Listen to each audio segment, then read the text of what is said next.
back to True Crime Guys Podcast. I'm Lauren. And I'm Michael. What's up, creepers? What's going on? Back with another freebie. Oh, the freebies are about. A good one, too. Oh, this was a fun one to study. This was one of my absolute favorites to study. It was a suggestion by MICHEAL K. I've looked into this case in the past, but I it was interesting, but it's kind of like the forgotten serial killer. But why, though? I don't know. It's so interesting. It is. Like he's one of the most fascinating serial killers. And one of the talks. earliest. He's one of our favorites. He talks. He was a serial killer before serial killer was even a term that was used. Yeah. He was a shoe fetish, which we've never really gotten into. I don't think we've ever had like a true shoe fetish killer on this podcast. Not so driven by shoes and clothing. Dude, not so much like it's that. It's such a strange. I was telling you earlier that when I started listening to the book, we used a book by Ann Rule. Oh man, if you want to get that ready, book. Ann Rule. I was listening to it, and I'm like, I've heard of this guy already. Like, I've heard of this story, and I mean, not from like articles or something. I felt like we'd done it or done something similar, and I was like, well, maybe this guy's not as different as I thought, but it's from Mindhunter. Yeah, he was featured in Mindhunter as well. So it's such an incredible And once scene. Again, of course, they picked a badass actor to do it who played it, did a great job. All three serial killers that they interview in the first season are incredible. Yeah. So the book we used to study was called Lust Killer by Ann Rule and Andy Stack, and we got the Audible version, which was narrated by Callie Ballou. Very good. It was narrated great. It was a fucking amazingly written book. Really well researched. It gives you Ann Rule, you know. Yeah, she's one of the best for a reason. If you can deal with her falling in love with one of the police officers in every fucking book, then you can deal with describing his beautiful biceps for 10 minutes. You can deal with every lead detective being compared to the most famous actor of her time or whatever. I don't know. But, you know. Even the cop was a little uncomfortable with it. He's like, okay. All right, Ann. Get out of my office, please. Right, that's enough interviews for today. Right. So let's start the episode. Let's hear what you got for the intro, Michael. Let's do it. It was a slow Saturday night, and they heated us out. Jerome Henry Brudos, the Lust Killer.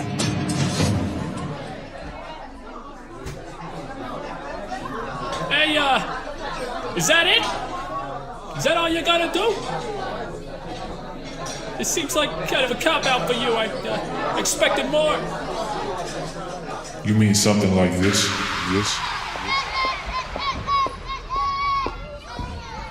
Jerome, honey, what do you have? Let me see it. Jerome? Are those my shoes?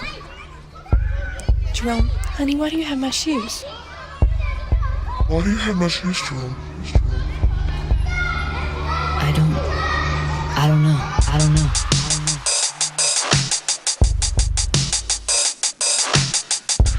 I don't know why, but sure as the shoes on her feet. Every time, the forbidden fruit I must eat. So I finally found a place I consider total freedom, away from social norms, those rules, I don't need them. I know I'm broken, cause I'm still breathing. Some people starve the monster inside, but I feed them. When I'm here, you're not so big and scary. Oh mother dear, I know everyone hates Jerry. I ain't blaming your mama, but it's all your fault. You don't like the shit I'm doing, but it's the shit I was taught. I ain't blaming your mama, but it's all your fault. It's all your fault. Jerome Brudos was once asked if he had any remorse for any of his victims. He looked down, grabbed a sheet of paper off the desk, crumbled it up, and threw it on the floor. He said, I care for those girls about as much as that crumpled piece of paper.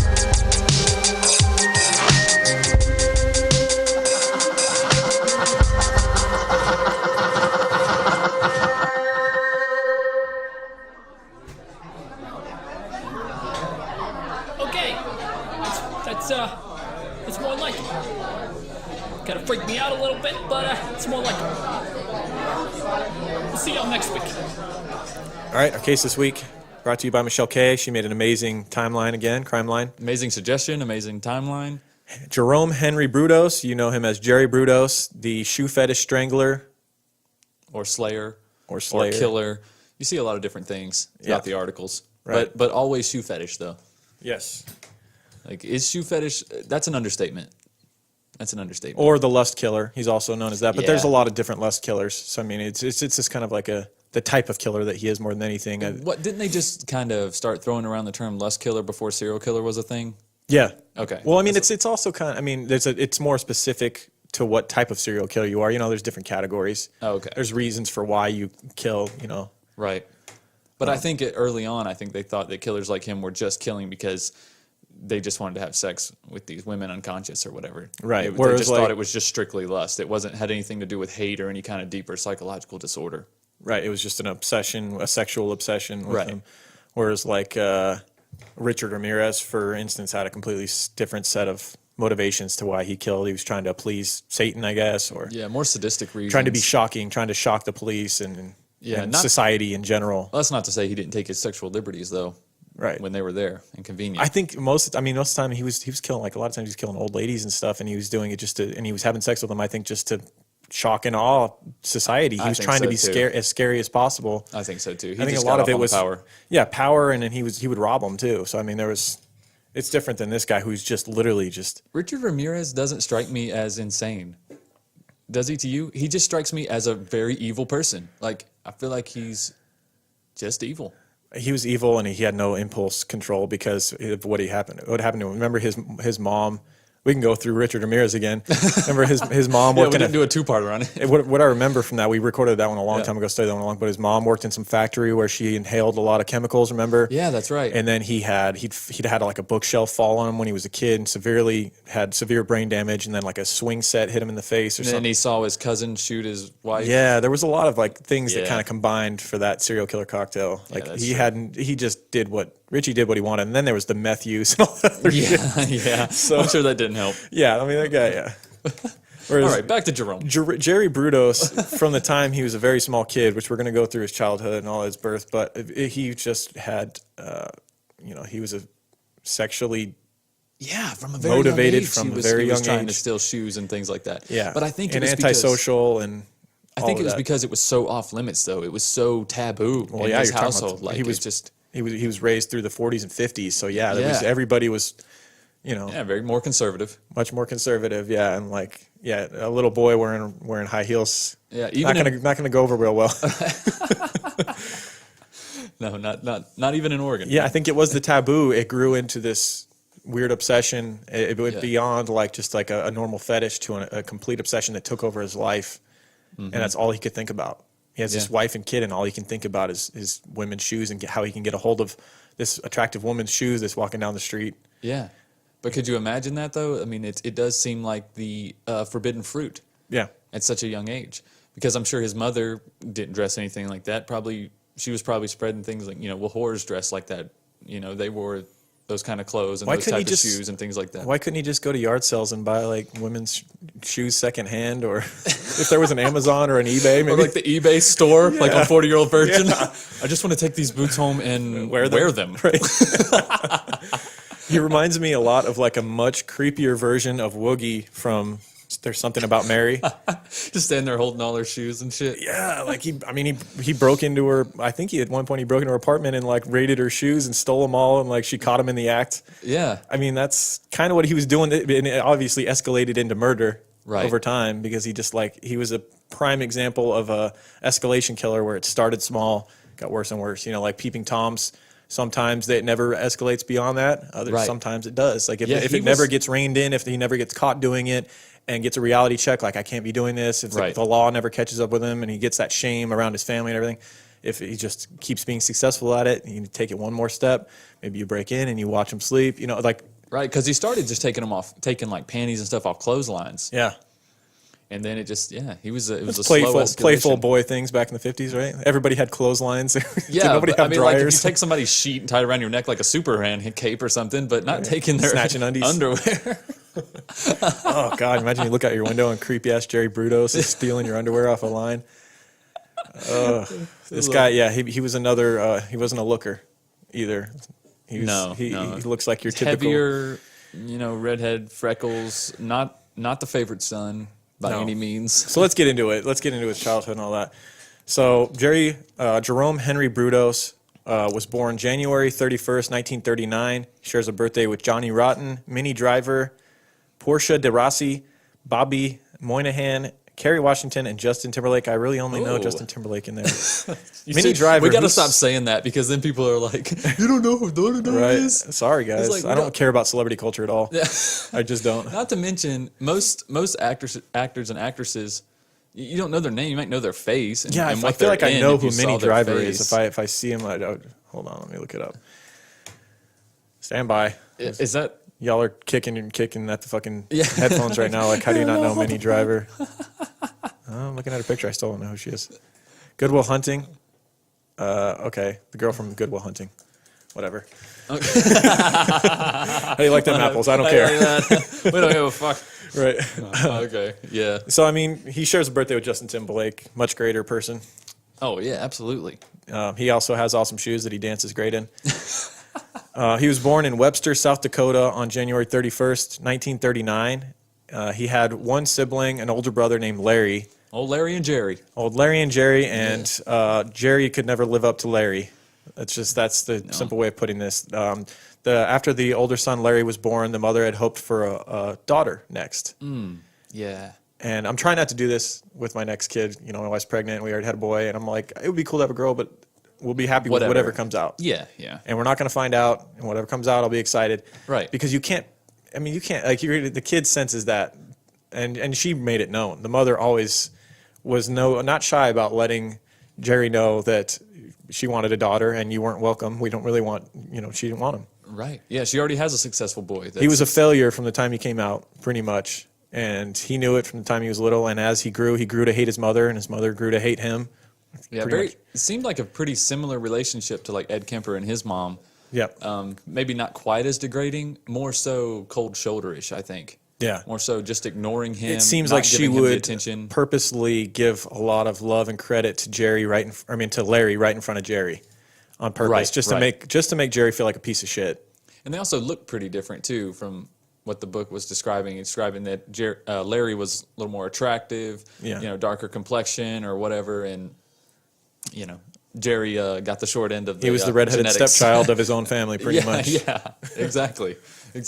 Yeah, and it didn't help that Larry was more successful over in general. Like, he did better in school. He went off to Right. college. Jerry didn't.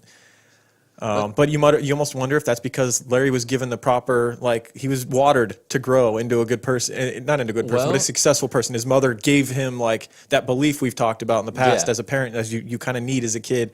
You need your parents to be able to believe in you, to tell you that you can be good. And there's Jerry you're a piece of shit. And he's like, why should I try to be any better? They're always going to view me as a piece of shit. Right. This is a huge mark in the nurture column. Yeah, you got right? two sons of the same parents. Same upbringing. Well, not same upbringing. Really, but same parents, Same household. same situation, but different treatment. Yep. And look how one turned out. Look how the other one turned out. It's a huge, huge strike for the nurture. Right. The family moved often around. Also, they grew up on farms mainly. We haven't talked about Jerry and Larry's father. He was kind of a short, angry, redheaded man. Kind of submissive too to his wife. Submissive to his wife, but Yeah. short-tempered toward anybody that questioned him. It sounded like he would go out on outrages on people, and he found it hard to keep jobs, much like we see later on. I think He reminds me of his son a little bit. I feel like the apple didn't fall far from the tree when it comes to Jerry in this sense. the anger and But you know who his dad reminds me of when I think of a character? Bill Burr. No, kind of. But I also think of you remember Hey Arnold? Yes. Okay, the little short guy that lives in the boarding house Right. with the male pattern baldness. Yeah. What are you doing, Arnold? like that's the guy that I picture. He's short, he's angry all the time, but Right. anytime there's a woman, he's like, what can I do for you? Yeah, You know? bumbling over himself. Yeah. Yeah, and I'd say that within the family, Jerry had a decent relationship with his older brother and with his father, but they both kind of understood that they would kind of console Jerry a little bit, look, your mother's never going to like you. Just, it is what it is. Yeah, we like you, okay. Well, we don't hate you, but you're fair enough. Just it's give it whatever. up. Just you're just here stop trying to get your mother's love. It's never going to happen. listen, just when it's your day to cut the grass, just do it without complaining and everything. Yeah, I feel like his father pretty much was like, I'm in the same boat, dude. She don't like me either. Yeah, she don't like any of us really. Right, she just pretty much likes Larry, your older brother, and that's it. We just need to stay out of her way. Yeah.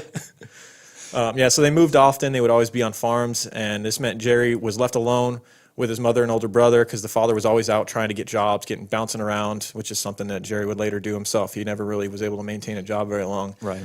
The father was small, short, very easily offended. He had little man syndrome, it sounds like. Think so. Napoleon complex. Napoleon complex, I guess. It said he was quick to respond with verbal abuse to whoever stepped to him. You want to try me? You want to go? Right.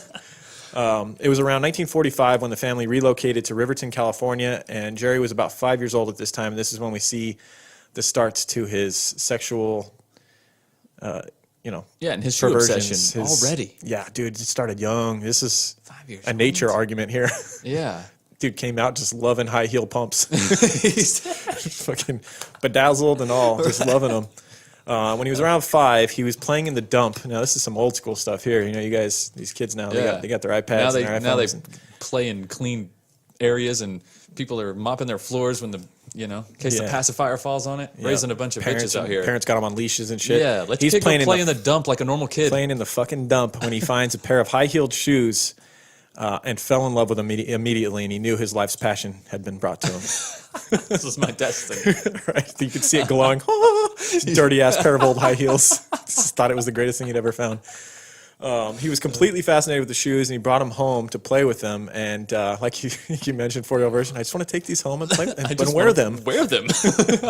His mother caught him wearing them, and you can imagine, she already hates him, and now he's being weird. This had to be with the 40s, right? He was 5, so this was like around 1944. He was born in 39, right? Yeah. Yeah, so 1944. I mean, we're talking World War II here. Mm-hmm. It's a different time. And and you catch your 5-year-old son wearing high heels. It's cute though when they're 5, right? Like he's 5. If he's 12, you're kind of like, okay, we may have to. I mean, you're still thinking like, well, let's just prepare ourselves. He's probably going to be gay. Yeah. I mean, it's fine. Right, totally. It's fine. It's just, we just need to be prepared for it. Honey, do you want us to go dress shopping? We need to, like, whatever you need. Like if his mother would have responded that way, how would he have turned out? Right. You know what I'm saying? Well, I don't think he was ever going to be gay though. He just had a weird. No, but I'm obsession. saying if his mother would have been a little more supportive and not acted out so crazy, which with further examples, which we're about to get to. Right. There's a lot of talk about women with daddy issues and stuff, and mommy issues. Mommy issues are deadly. Whole other ball game. Yeah. Like I tell my wife about these cases, right? Like when I'm studying, and she's like, "You're putting so much pressure on me as a mother," like with our son, because she's like, I just feel like I'm going to control. No matter what I do, he's going to become a serial. It's like I told you with my son. Every time he falls and hits his head, I'm like, here we go. There's another victim. Frontal lobe damage. There's another victim 20 years from now. Every time he hits his head, there's one more fucking woman he's going to kill. No, it's not. It's not your fault. It's Miranda's fault if it happens. Right. Yeah, it's mommy issues. Right. Oh yeah, but So she when she caught him wearing these high heels, she berated him for it. Oh yeah, she came down on him hard. We're not saying obviously because that's what you should do, but that's what his mother did because his mother was already cruel to him as it was. Mm-hmm. She didn't want him, and now she catches him wearing high heels, and this is definitely not something that Larry would do. Your older brother would never wear high heels. Right. Get rid of those. So she tells him to bring him back to the dump and get rid of them. Of course, he didn't. She later catches him wearing them again, and she makes a big scene of it, which is something that was so common with serial killers, right? With either when they wet the bed and the mom makes a big deal out of it. Right. Or catches him wearing high heels. She burns these high heels in front of him and calls him like a naughty boy. And it's just like, I think it just made it worse. I think it just made him love these shoes even more. Like, could you say that one more time? Right? I wish I was wearing them while you burned another pair in front of me. So he called me a naughty boy again. Right. Yep. That didn't help anything at all.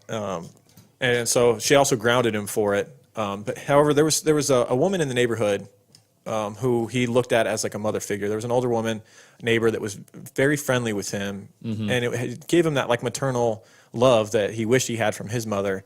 And so he would go visit her a lot. And like when things like this would happen, when he finally got off of grounding, he went over to her and she consoled him and probably made him cookies. And you imagine the neighborhood mother type that took him in. But she started to get sicker and sicker. She had diabetes, and over time, like it got bad enough that she couldn't have him over as a guest anymore, and then she eventually died.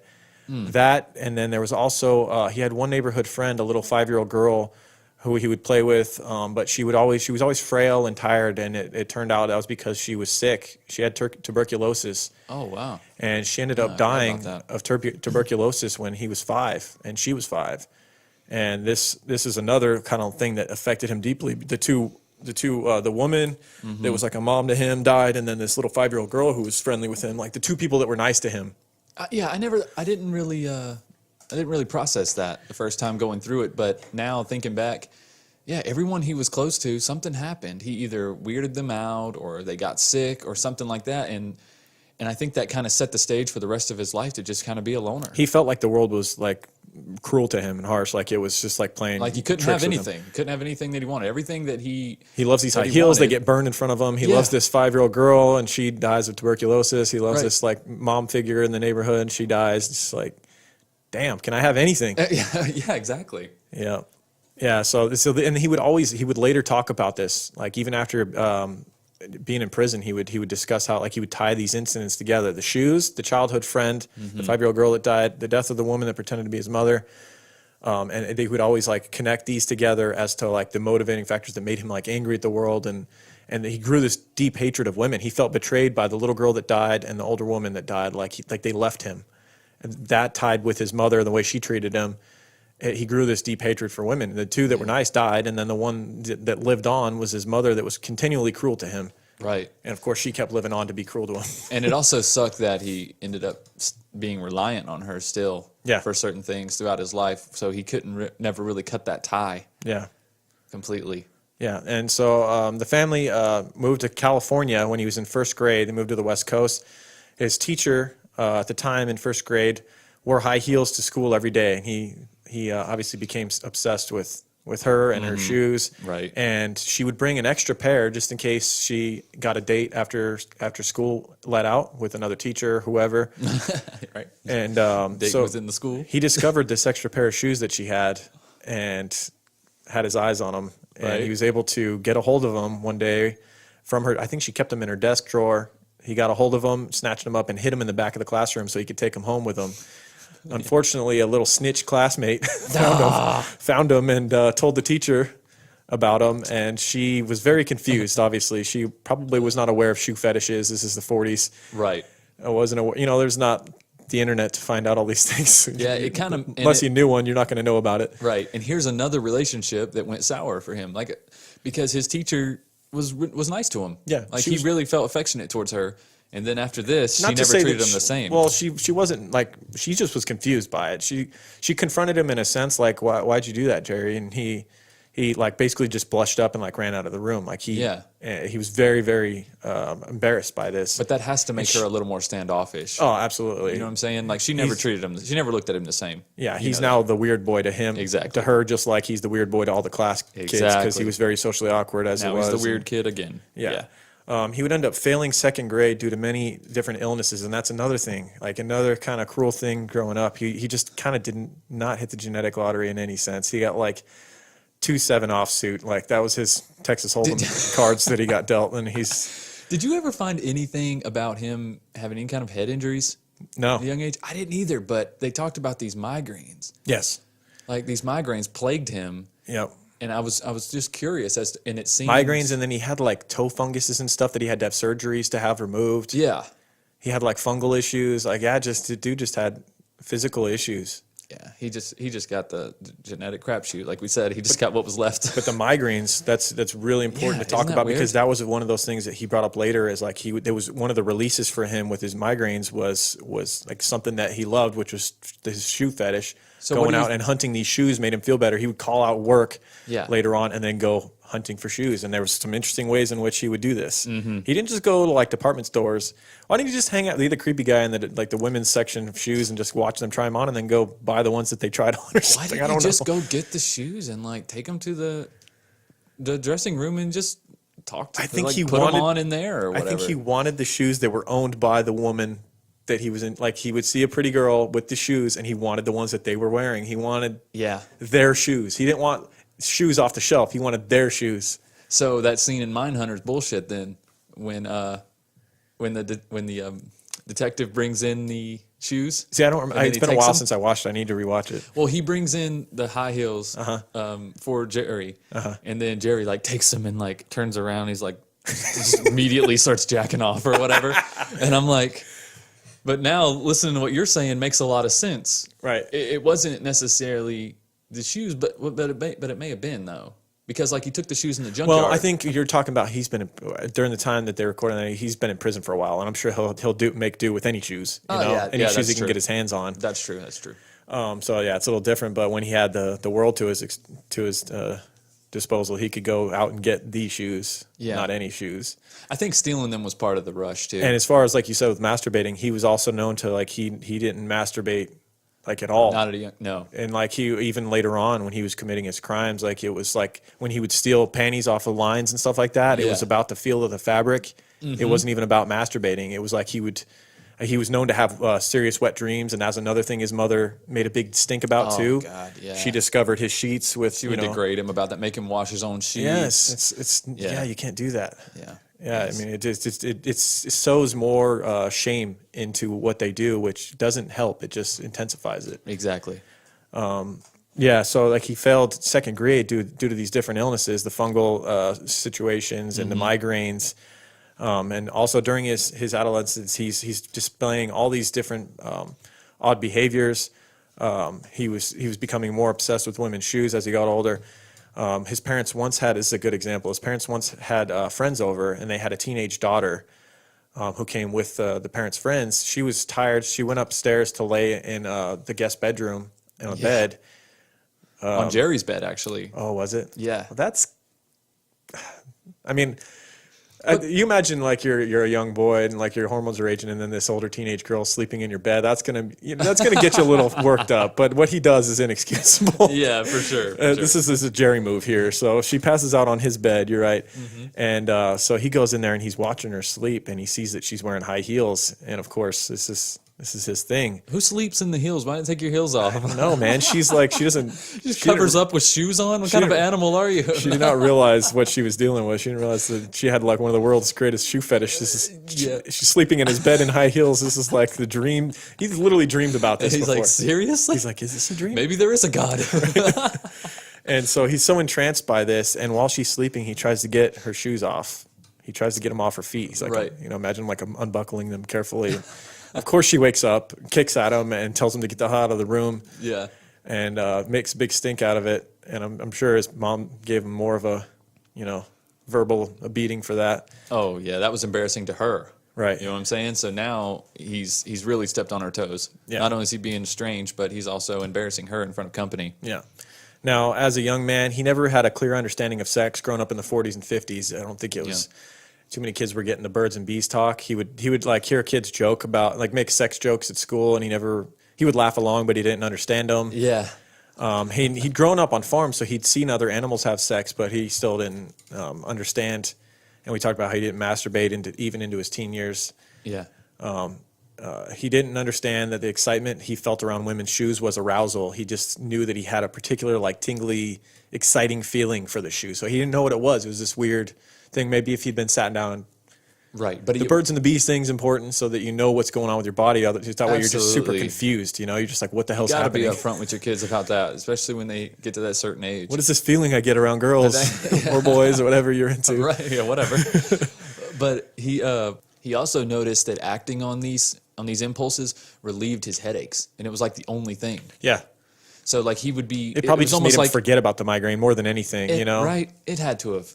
Unless it was just some kind of stress migraine where he just felt pent up and like he just couldn't get a release in any other way. He's not masturbating. Right. Yeah. It's like, well, if they would just told him, like that is nature's ibuprofen. Right. Who doesn't figure that out eventually? Right. Like in the shower, like washing for too long, and you're like, oh, well, this feels all right. Yeah. If I keep doing this, something will happen.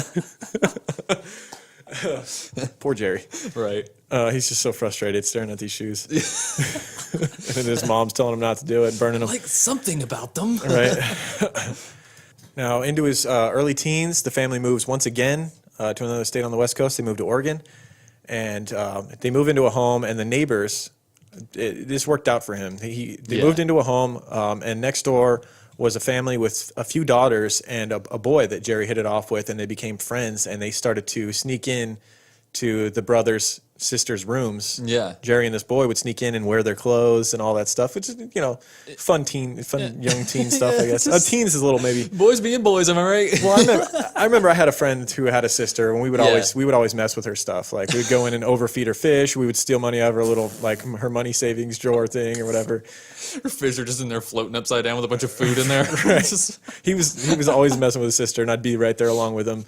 This is, but I don't think the brother knew how deep seated this was for Jerry. Like, you can imagine them hanging out, and Jerry's probably like, "Let's go in your sister's room again." Like, he's probably just nonstop. Like, he's like, "All right, that's all we do, man. Can we do something else?" Right? I'm tired of wearing my sister's shoes with you, man.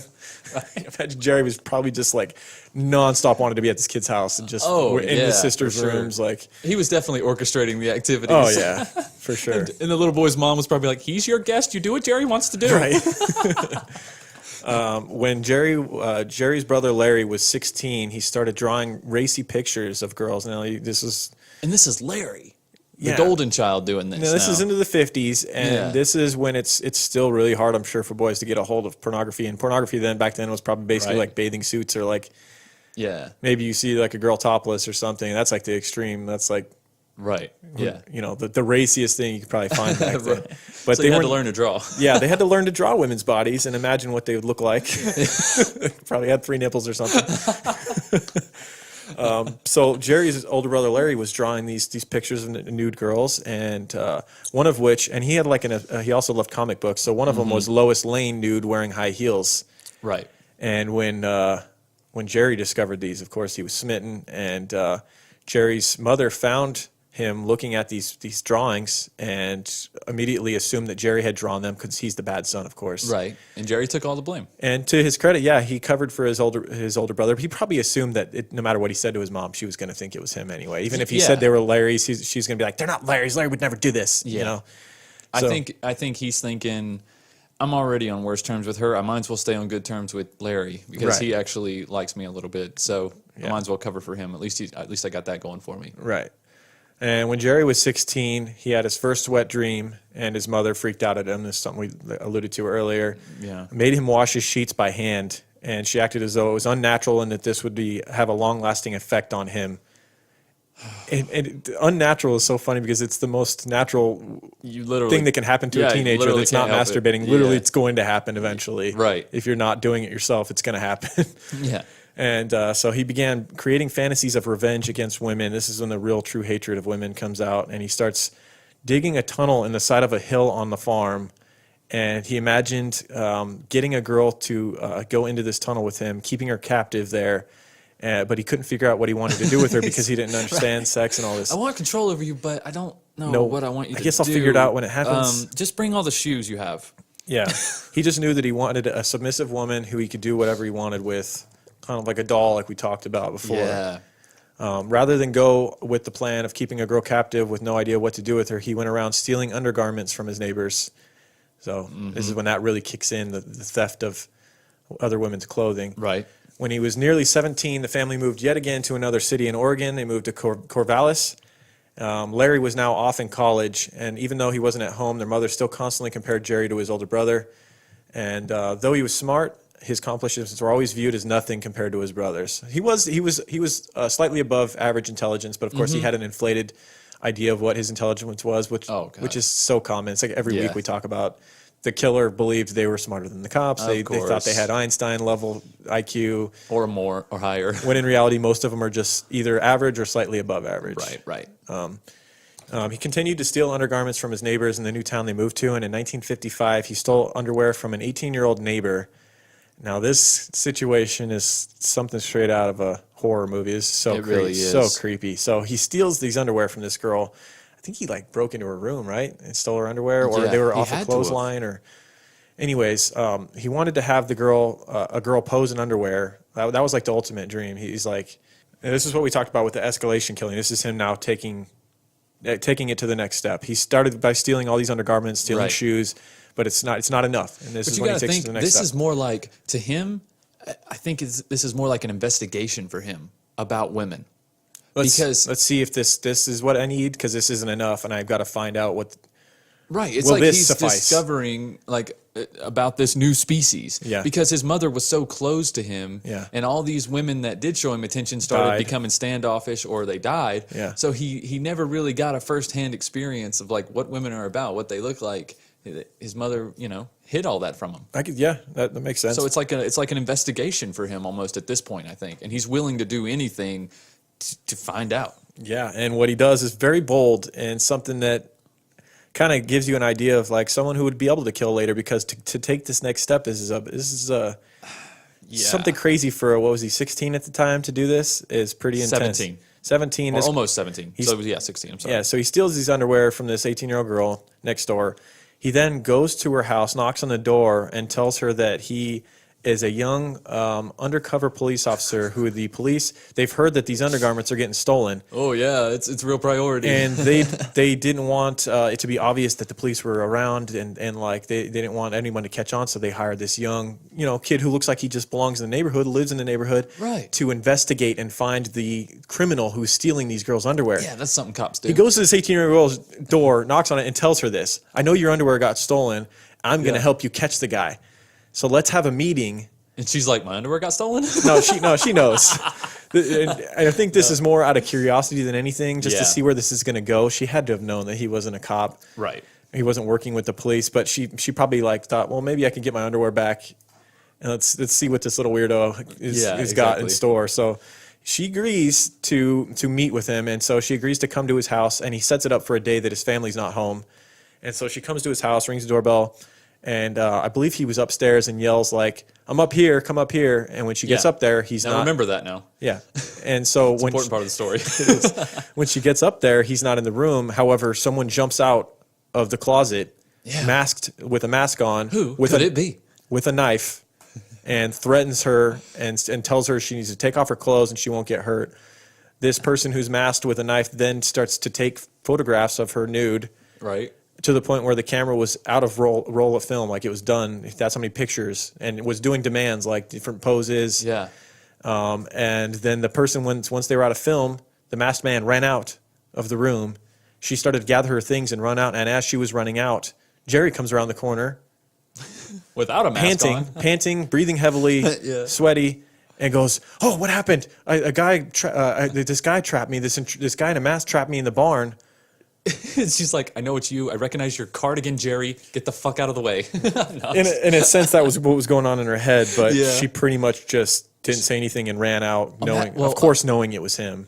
Well, yeah, but that makes it even scarier, though, right? Of Because there's no way horrifying. he didn't have time to change clothes or anything, so he's literally wearing the same thing, but without a mask and without a knife, and he's coming to her, and she's like, "Yeah, okay, yeah, another person. Yeah, let me just get out of here. Whatever the fuck I need to do to get out of here." Right.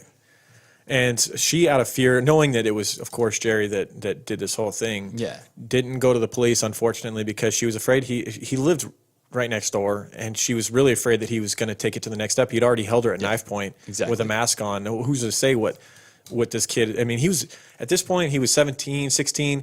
You got to imagine because he grew to be a big dude and freakishly strong later. But he's probably a big, scary-looking teenager. At 16, he was described in the book still big. by Ann Rule as like clown-looking at this point, right? Like he had like this big moon red face, right? Lots of freckles. I believe he had a bad complexion. And, well, he had a lot of freckles, but he probably spent a lot of time outside too, like most kids did in the 50s. Right. You know what I'm saying? Well, but he he didn't have how great much sun Oregon's getting. But. Imagine he probably had acne at the time. Yeah. I mean, yeah. See, and then he's willing to go this far. She's like, I don't for a second believe this kid would not kill me. Oh, absolutely. If I went to the authorities and they didn't actually put him away. If he was bold enough to lure her to his house, hold a knife to her throat, right, demand all this stuff, he's definitely capable of violence. At this point. Yeah, and it's we talked about the process is getting deeper, and now with this successful, he looked at it as though he must have in his own sick head believed that she actually believed his story of him being locked up in the barn by this intruder because she never went to the authorities. And so he gets emboldened by this. Either she was so afraid that she didn't go to authorities, or she actually believed him. That's what I was about to say. Imagine the confidence this instilled in him. Oh, yeah. Knowing that he got away with this. Yep. And so just 8 short months later, he was at it again. He was getting bored with the pictures that he had taken and wanted something new. And as we talked about, he was kind of like a goofy teenager. He had bad acne and couldn't get a girlfriend. He was socially awkward. And so in order to get a girl, he had to trick her. So he did this in April 1956. He lured a 16-year-old girl into his car and acted as though acted like they were on a date. Yeah, he was just giving her a ride, and then once she got in the car, he's like, "Hey, babe, so we've been dating for a while, right?" She's like, "Huh?" Want to hit the drive-in? She immediately knew she made a mistake. Yeah. Want to go to Lover's Lane for a little while? Right. I mean, and I'm getting sick of it. We do it so often. Yeah. Same old, right? Typical us. Right. Rather than bringing her home, as he had offered to give her a ride, he drove her out to an empty field. He then dragged her from the car, and when she refused to strip to take pictures, he beat her and tried to rip the clothes off of her. Now, this is like... And here we go. This is dude, a huge I mean, step. you're talking going from stealing undergarments from clotheslines to holding a girl at knife point to now you're physically like in the middle of a field beating a girl up and trying to rip her clothes off. This shit is getting intense. Yeah. Yeah, so as he's doing this, though, fortunately, there was someone that had driven by, right? Yeah, another couple had driven by. And saw a guy beating up a woman out in this field. They came over to help, and of course, he tells a bogus story and says that some guy was beating her up, and he came along to help. But of course, they'd seen her getting beat by him. Well, he tells two stories, right? So the first story he tells is that she fell out of the car. Remember that? Oh, that's right. And then they were like, skeptical face. So you were picking her up by punching her in the face? Yeah. Like making sure she's okay by punching her in the face. I mean, he badly broke her nose. And like he beat her bad. And then he changed it. And he was like, okay, I know what this looks like. You know, there was a guy here. He was beating on her, and he ran off that way. They're like, no, we saw you beating her. Yeah. And so when he finally runs out of excuses, the guy of the couple says, "You're coming with us," and they bring him back to their house and call the police. Right. The police respond, and when they bring him back to the station, he admits to what he had done. And they did a search of Jerry's room at his parents' house. And they found stolen clothing, nude photos in his room, the photos from the girl that he had held at knife point. Right. He didn't admit. I think he made some excuse about how he got the photos from a friend or something, right? Yeah, he did. Of course, they didn't believe him, but they couldn't prove what he had done because the girl hadn't come forward, unfortunately. He was, however, sent to Oregon State Hospital. They realized this kid's got some serious issues that need to be addressed. Mm-hmm. This is the same hospital where they filmed One Flew Over the Cuckoo's Nest with Jack Nicholson. So interesting. Pretty legit mental place. Yeah, absolutely. You imagine he probably saw some interesting people in there. Oh, I know, right?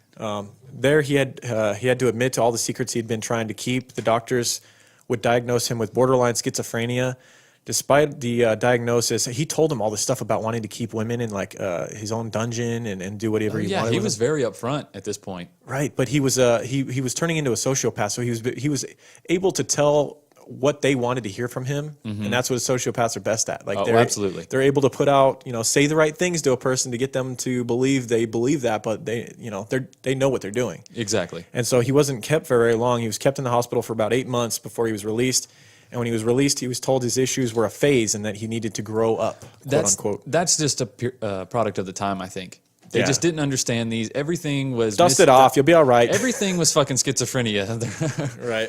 You know he didn't have schizophrenia at all. No. I mean, he was a sociopath. That was a very loose term in the 50s. Yeah. It was just thrown around. It was like, oh, they're different in schizophrenia. Whatever. Yeah.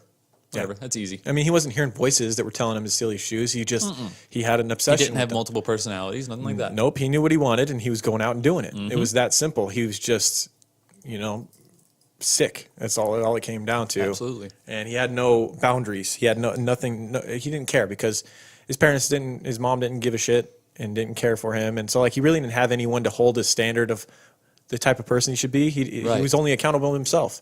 Absolutely. And he was able to live with himself doing all these crimes. He never felt remorse, ever, all the way to the end. There was one point after the police interrogated him, I don't want to forget this later because it's so crazy. I think it's how the book ended. The Ann Rule book ended with this line where the detective, in the end, after they caught him and they'd found all the sick crimes he had done and convicted him, they asked him, "Do you have any remorse for what you did to these girls?" And he took a piece of paper on the table, crumpled it up, threw it on the ground, and he said, "I care about them about as much as I care about that piece of paper." And so that... Damn. Yeah. And he was only accountable to himself. He didn't have he didn't care what anyone else thought. Right. So, well, you got to remember, he stayed so isolated Yeah. Like we said, the older he got, when they went back and interviewed people from his high school, no one remembered him. No one. So he had no friends. It's not like he had the internet to sit at home and Google these things that he was curious about. Right. He had no way of knowing in his mind other than doing these experiments and abducting these women and trying to learn and figure out, because he was still a virgin at this point and for a few more years after this. Yeah. Well, when he got out of the mental institution, he returned to high school and he enrolled in audiovisual electives. He wanted to work at a radio station. You imagine this dude as a podcaster. Hell yeah. Let's have him on. You know what's sad is he would have probably been a podcaster in today's age. He would have made a really shitty podcast, I bet. Because, I mean, who's going to stop him? Podcast? That's the thing about podcasting is anyone can do it. Anybody can do it. So Jerry Brudos, Jerry Brudos hour probably would have been a thing. Jerry Brudos Imagine hour. his awkward ass What's he talking describing about? shoes. Yeah. Is it just a shoe podcast? It's So I just got like, these new pumps, I got guys. these new pumps. They're great. They for smell amazing. For an evening out, do not wear them if you're going to Disney World, something like that. They're just not made for constant walking. All right. Oh my God. Yeah. So yeah, he was looking to be an on-air personality eventually, but he became a very skilled electrician. He was always great with like audio or anything electrical. Right. But to be fair, the audio and electrical things in the 50s weren't that complex. That's true. Like, most things were 3-wire systems, positive, negative, ground. Like, it's not like for super complicated stuff. For the time, he was very skilled at it. Right, and right. most employers were generally happy to have him, but he just didn't stick around because he just didn't apply himself. They said that, he was very good at it, and he just never showed that he wanted to take it a step further. He just came in, did his job, was quiet, and he never wanted to take over a radio station, perhaps, or take the next step to become a personality on the radio, or right. I don't know if he had enough of it. And he was, as he got older, he would be just like his father and move around everywhere too. He never stayed in one place. He never stayed at one job very long. He just kind of bounced around. I don't think he liked being told what to do, man. I think as he got older, he thought that he was too good for society. Smarter than everyone else. He felt like, I don't really need anybody. And I think you try to justify that when you don't have a lot of, if you don't have a lot of friends and a lot of people around you, I feel like you're trying to justify that for a reason. Well, it's because I don't. Well, yeah, or I just don't have anything in common with these people, or they're beneath me, yes, or whatever. Yeah. And I think this narcissism was starting to kick in at this age. Yeah. Well, in 1959, after leaving that job, he joined the Army, and he still had his obsessions. And this is strange. An interesting period for Jerry. He's in the Army, and at night, he claims to have had this Korean woman that would come in the middle of the night to his barracks and basically try to have sex with him, would aggressively try to have sex with him, and he would fight her off, like, no, get off me, and like his bunkmates are like seeing these dreams go down, and he's screaming in the middle of the night and all this stuff. Yeah. And it gets bad enough that he gets sent to see the staff psychiatrist for the Army. Describes what's been happening. Yeah, this Korean woman's been coming to me and like trying to like rape me in the middle of the night, and I'm fighting her off. He's completely convinced of this too. Yeah, and so 100%. Of course, the psychiatrist is like, I think we got enough guys right now in the Army. You know what? We can spare one. We're why good. Don't you take the rest of your life off? And so he's discharged. He's discharged from the Army due to his mental health issues, and that's do you think this saying something? Because this is 59. I mean, we're post. I mean, granted, we're post World War II, right? Pre Vietnam. Do you think these visions these dreams rather, came from not being able to act on these fantasies or these compulsions anymore? Because like he had as far as we know, there were no mishaps with him in the Army. Yeah, there's no high heels around. There's he's being on 24-hour watch. He can't leave and go steal shoes. Exactly. Do you think that is what manifested these dreams? Yeah, they're probably Maybe it was a build up and he just couldn't take it anymore. Really intense wet dreams, fantasies. Mm-hmm. Still a virgin at this time. But it's weird that he's fighting off this woman. Yeah. When it's like, he would welcome any kind of woman to come after him in the middle of the night. Well, I feel like maybe she was just barefoot and he was like, "Get away from me, bitch! Get away! Look at your cuticles are disgusting." God, she had nasty feet. Yeah. What are these cotton panties? Get the fuck out of here! Right. Your undergarments disgust me. That's true. Yeah, he had no patience for a woman with bad fashion sense. Oh God, no. No patience. That was one of the There main was a few sources times. of issues with his later wife. Is that he didn't like her clothing or her shoes. Terrible taste in shoes. Oh my God. Right. I can't tell you what shoes my wife wears at any given time ever. I don't know what shoes she owns. Never seen them. Never seen her feet. I have no idea. They could be eagle claws for all I know. Now, after he's released from the army at around 20 years old, he moves back in with his parents, and he moves into the extra bedroom while Larry is away. Larry's gone, of course. Larry's gone at college, so he gets the spare room. However, Larry comes back home, and of course his mom says, "Get the fuck out, Jerry. Yeah. Your brother's home. Give him his room back. Get in the shed in the back." Isn't it funny? Like everybody named Jerry just gets a bad rap. Like in pop culture now, it's like every hated character, like in Rick and Morty or Parks and Rec. Like the most hated person is Jerry. Huh. Poor Jerry. Yeah, Jerry. Jerry. It's just I don't know. I guess it's an easy to pick on name. I guess. Huh. I don't know. Yeah, so he's sent to the shed in the back of the house. I don't know if it had any air conditioning. It was a shitty little shed in the back. Right. But he made it its own. He put up like aluminum foil in the windows, and this is where he really gets his own space to creep out for the first time. And he turns this place into a little creepy Jerry dungeon. He's got underwear hanging everywhere. Yeah. The walls are just surrounded in him. He's probably got like a quilt made of underwear. He's got a quilt made of underwear. I'm convinced. Wait, he really had underwear? You think he had underwear? Oh no, this place got weird. Like he put okay. up window coverings and he wouldn't allow anyone in there, and we'll see that later Yeah. on. He ends up getting a similar situation. Yeah, that's a trend for the rest of his life. Yeah, and you imagine if he kept living here, probably would have had hooks from the ceiling and all kinds of weird shit. But And he it would- knew he couldn't live in that close proximity to his mother. Yeah, well, it's hard to get women you abduct back there without your mom seeing. Right. Yeah, so he was obviously pissed though about being kicked out of just out of principle that of course Larry comes home and all of a sudden I'm fucking out again. Yeah, exactly. He tried to be away from the house as much as possible and stayed in his shed. And one night he went into town and spotted a woman dressed in red, and the stalk was on. He followed her all the way back to her apartment and was watching her from outside. And when he saw the light go out, he knew that she went to bed. He waited a little longer and went in through the window, Right. and was watching her sleep. And I think he was planning on just like stealing some shoes. He would do this. He started to break into people's homes and steal their shoes and stuff like this. This Oh, was yeah. not a rare occurrence. However, this time he did this process. He took it one step further. He couldn't help himself. He saw her laying there. He decided to choke her until she was barely conscious. Fortunately for her, he only stole her shoes this time. He tried again later on another woman, but she fought back hard and only got away with one shoe. Damn it. After stealing the shoes, he would sleep with them as a reminder of how strong he was. And this was like a way of like getting power back from from the power that his mother took from him. Yeah, I Yeah, guess. Mom, I've got all these shoes though, guess. so fuck you. I guess. Yeah. He's sitting there cuddling shoes, covered with a blanket of panties. Keep telling me Larry's better. Look at how many shoes I have. Yeah, look at the shoes I have. Not comfortable to sleep with high heels. I imagine you get like roll over and get stabbed by them at some point. Yeah, really. God. You'd snuggle with them things. Yeah, I would love to see this dude walk in high heels. How good do you think he was at it? Because I imagine it's not easy. You got to get. I've seen some like runway models. Yeah. Eat shit on them. Oh yeah. My impression is though he put in some time. He practiced. Right. He got that whole step over thing going. Yeah. I mean, it's not like he's hanging out with friends and stuff, Yeah, that's true. going to movies and going to the arcade or whatever. He's at home by himself. Yeah. Probably putting these shoes on. Yeah.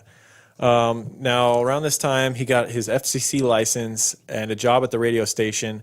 This seemed to help him to be less of a loner. He finally started to get somewhat of a social life. There was a young, wasn't there like a young understudy that came in he was like working for free and just trying to learn from Jerry. Right. Learn like the ways of the audio engineering trade. And Jerry used this to his advantage to get his first girlfriend. At 20 and still a virgin, he was desperate to find a woman that he could get to be committed to him and keep her to himself. And a chance encounter would lead him to meet 17-year-old Darcy. Now, that's because the understudy at the radio place, he told him, if you want me to keep teaching you, bring a girl in for me to meet, in a sense, like set up a blind date type of thing. And this kid brought in a really pretty young girl named Darcy. Right. And this would end up being his wife, like the first so girl that strange. he really dated, you know. Do you think he was just ready to settle down? Yeah, well, as far as like the book Lust Killer, Anne Rule made it sound like she fit his mold of like a perfect woman too. So it just worked out. There's someone I know, I don't want to mention his name or anything, but almost every relationship he was in growing up, he lived a very sheltered lifestyle, very sheltered childhood and things like that. And then once he got out into the real world and was able to date and had a job and lived on his own, it was like every girl he was with was like, I want to marry her. I want to marry her. I want to marry her. Wow. Just every single one. It's like he would change to fit whatever that girl needed.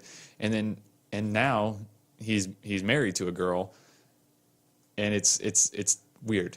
There's certain aspects of the relationship that are kind of strange. They're trying to put a square peg in a round hole. Because he met somebody just like him, somebody that just wanted to get married. Like, I don't want to be alone forever. Right. We're getting older. You know what I'm saying? Are you saying that's how this was a little bit? I think it was. Well, he probably knew he didn't have a lot of options, and the first girl that would actually date him. Well, this is what I'm basing it on, though. How many times did he say, "Well, Darcy's not exactly what I like in a woman," or "She doesn't wear exactly what I want," or "She doesn't no." He didn't wait for someone that fit the bill. He just took her and was hoping to change her, which is a very desperate move. You see what I'm saying? Like, it didn't matter. Well, I don't think she was necessarily. She wasn't necessarily like that when they first met. She fit what he was looking for. She had the long dark hair. She dressed nice, but as they got married over time, she settled in. She was comfortable. They ended up having a kid, and later on, she wasn't going to dress up every day for Jerry. She was at home, right? You know, like doing her regular day thing, and like, you know, it would hurt her heels or her back to wear the high heels. She's not going to be walking around the house doing dishes and wearing high heels. But that's what he wanted, though. I know. Yeah. I know, but like no woman was going to do that long term. No. But when they first met, I think he was kind of smitten with her, and she wasn't really into him at first. She thought he was average and frumpy. But the only reason she actually agreed to go on a date with him was because he asked her to go swimming, and she was like, "You know what? I do like to swim. I do like to swim." This guy, he knows where a pool is, and I guess I'll go with this ugly dude to go, you know, swimming." Well, I would think in Oregon, not everybody's got pools, you know? Right. Aren't there like just raining all the time? It's like, Yeah, there's pools just everywhere. There's pools everywhere. Right. So she goes on a date, and I guess he kind of just grew on her. Like, he was a little older. He did have kind of a sense of humor. He was known to be kind of a funny guy to people that did hang around him. And her parents didn't like him, which I think helped her like him more. Oh yeah, Because her parents she loved her parents, but they were overbearing, and she wanted to get out of their house. Yeah.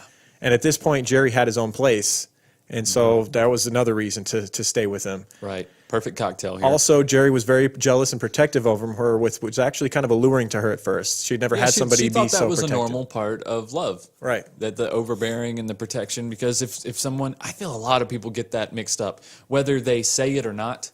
I feel a lot of people mistake jealousy for intense like love and affection. No, that's not at all. No, it's possession. Not. It's ego. Exactly.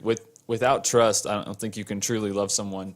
Right. And vice versa. It's the same as like if you get a new truck, it's like are you literally in love with the truck, or it's like it's something that it's your possession. It's like if you wouldn't want someone you don't know driving your new truck, you know? Oh, I think it's yeah, like absolutely. that. It doesn't mean you're actually in love. That's not love at all. Right. Love means you grow to trust the person. I don't ever look at my wife's phone. I don't need to. Nope. I know she's not cheating, you know, and if she does, then she's not who I thought she was. Yeah. And I don't love her. And I don't love her. I'm kidding. It would take me a while to get over it. I'm not gonna lie. Right. So shortly after they began dating, they wanted to marry, and maybe this was like what you were saying earlier. She thought that she was in love because of all these things, maybe, Right. and then she did grow to love him. I'm not going to deny that. And also the escape from her parents. Yeah, you know. Now this is what we're talking late 50s here, yeah, early 60s, and we can't deny that he, as by all accounts, she later said that he was a great husband at first, great boyfriend for a long time, for like several years. Like the first 3-4 years of the relationship were fantastic. He was very good to her. Right. He wasn't like that. He didn't look at her as like this possession of like I own her and she does what I want. So it wasn't like that. It was a good back and forth relationship. They got pregnant almost immediately after getting together, however, and Darcy's parents did agree to let them marry due to the pregnancy. They were old school. Yeah. And in 1962, Jerry and Darcy's daughter, Megan, was born. And as we said, for the first few years, the marriage was good. However, he started viewing her more as someone, a woman should do what I want and all that. And he got more creepy with her. He started wanting to take nude photographs of her, which she really was not comfortable with. Right. And you gotta remember, she just had a baby. Like she's not comfortable with her body right now. Like regardless, like it's hard for women to understand it. Like I feel like when you truly love a woman and she has a baby. Like, you don't see that. Like, you just see the same woman. Right. Like, when you love your wife, like, you see the same woman. Like, it doesn't matter post baby body, but men have to understand that to women, it upsets them. It does matter. They don't to them. feel like the woman that they were. And he's like making her, be naked and try to be sexy and all this stuff. Making her wear high heels and he made her ride like the kid's tricycle. She's nude, right? Right. And he had these photos, and she was like, "I don't want you taking," because the only way he made her like accept that he was doing this, because she was worried about other people seeing them. Obviously, right. He said he was kind of like a hobbyist in photography, and he had his own his own dark room, his own dark room, and he's like, no one will see them. And so she said, I'll only do it if they're in black and white. That way you can develop them yourself. And then he later convinced her to do them in color. And he's like, I'll put them in the middle of the photographs, and I'll do normal photographs on the end and the beginning. Yeah, because that's all they look at. Right. They don't have time to look through all of them. They're just going to look at the first and the last one. And like, I'll put yours in the middle of them. And he's just pushing it further and further. And she's not comfortable with it. But, they're married, and she feels like she should, you're not always going to be a perfect marriage. Since there can be some things that your partner does that you're not in love with, but you accept them for their differences and all that. But it got worse and worse, and he started to be more controlling and more dominant over her, and she started to not really have her own personality anymore. Yeah, well, what also was very put offish for her was the fact that he was standoffish towards Megan, their daughter. Oh, totally disconnected from his daughter. Yeah, there was no, almost resented her right at a certain point, and I think he blamed it on the fact that, or she blamed it on the fact that she didn't let him in the operating room when she was giving birth. Yeah, we remember? Talk, but that's a big thing. Yeah, there was a lot of trust lost there because he wanted to be there with her, and she didn't. Well, wasn't that with the second? That was with the son. It was with both. Oh. Both. He wasn't in there for either of the kids' right, births. but it seemed like it really affected him when they had their son. Well, it affected him when he had the son because he confronted her about it, and he was like, "I want to be in here. Please." But like you said, she here. wasn't comfortable with him seeing that side of her. She wanted to. But he was also. You can see her point though, because he's a very jealous man. Yes. And you got another man that is in an intimate position with your wife. You know what I'm saying? Like, not sexually or anything. Of course, the but doctor still. shouldn't be getting anything out of that. But right. in a jealous man's eyes, certain men could, like men like this. Right. Yeah. Exactly. Yeah. So in 1967, Darcy gave birth for a second time to their son Jason, and he talked about how cold he was with their daughter. It blows my mind. I can't imagine, in any sense, having a daughter and giving this little girl the cold shoulder. Mm-hmm. And it, of course, affected her later. Oh, absolutely. But you can tell that she still loved her daddy a lot. Like the way she reacts to later when he got arrested and stuff like that. I think like most daughters do, they want the approval of their father. Yeah. So Jerry was very excited for the moment he found out that they were having a son. Well, she was pregnant. Obviously, couldn't find out the sex yet back then. And Darcy had asked the doctor to keep him out of the room, and this man, when it came time to have the kid, and he was kept out of the room again, he was devastated. He was devastated. He confronted her later about it, and she explained her side of it, how she didn't want him to see another man in an intimate position, all that stuff, and he still was just in a rage and angry about it. And he ended up driving around downtown Portland shortly after this, out of the anger of this birth that he didn't get to witness. Mm-hmm. He spotted a girl with a pair of shoes he liked, so he followed her home so he could take them from her. He watched which apartment she went into, much like before, waited for her to fall asleep, and then he snuck into her apartment to get the shoes. She woke up and saw him. He then reacted to that and choked her unconscious by grabbing her throat before she could scream to turn a light on, so she never did get a look at him. Mm-hmm. Realizing that she was limp, the unconscious body in front of him, he took his next step and raped the woman. He then going back from here. Yeah, he then stole her shoes and fled. So you get another barrier that he crosses, and there's no turning back now. Right. In January 1968, he was unemployed and working in the front yard, while Linda Slawson, 19-year-old encyclopedia salesman, was walking around the neighborhood looking for an address that she was supposed to go to. She had made an appointment with someone, and she either didn't write down the address, or there was some confusion as to which house it was that she was supposed to go to. And he's unemployed again. He's always bouncing around from jobs, and he's out working on the yard, and he sees this young woman walking down the street. Of course. And this is so sad in the way that Anne Rule described it in the book, because you kind of get to know Linda Slawson, because she opens the book with this scene, and you get to know her as this down and out teenager who just moved to a new state, and she's trying to make it for herself, and very hard making door a living. to door, getting doors slammed in her face after door slammed in her face, getting pressure from her bosses to sell encyclopedias. Exactly. She's trying to get the way Anne Rule explained it was that they're pressuring her to lie to them or trying to make them feel guilty. So don't you want the best education for your kids? Yeah. The only way to do that is to have encyclopedias in your home, and she's not comfortable with doing that. And she's in a lot of the neighborhoods that they were assigning her to were, lower middle class or even just lower class people who couldn't afford encyclopedias. And she's supposed to guilt them into buying these things that they can't afford. Exactly. And then the people who could afford them already have them. Right. Because so they're like, I've already got them. Get out of here. Yeah, exactly. And so she's kind of desperate. And of course, Jerry, you got to keep that in mind. This is an opportunist here. He's now going to take this to the next step yet again. He sees 19-year-old Linda Slawson coming down the road, and she sees him standing in the yard, and he waves to her. Yeah. And she immediately clicks on her. Oh, that must be the house that I was supposed to go to. This must be the guy that I talked to on the phone to meet with. And so she comes up and asks Jerry, "Were you the one that I was supposed to meet to buy encyclopedias?" Of course, he sees this opportunity. He goes, yeah, I'm totally interested in encyclopedias. Come on with me. Yeah. We'll go down into my workshop. Some families upstairs visiting, and I don't want them distracting us. So he lures her into his workshop, and she's sitting on a bar stool, giving her pitch about the encyclopedias. This is intense. He then walks around behind her when she's on the bar stool, grabs a 2x4, and hits her over the head with it. He then strangles her to death, and he's committed his first murder. He's taken it from, theft to breaking and entering to rape to now murder. Yep. And the process has been completed. He now keep in mind his mother and his wife and his kids are upstairs. His mother was visiting. This is his house, but his mother's over visiting. Right. Maybe I think his wife was gone and his mom was watching the kids. I think that's what it was. No, I think I don't think his wife was there. I think it was just his mom and the kids. I thought she was there because he later sends her to go get some food. The mom he sends to go. Oh, okay. Yeah. So he goes upstairs.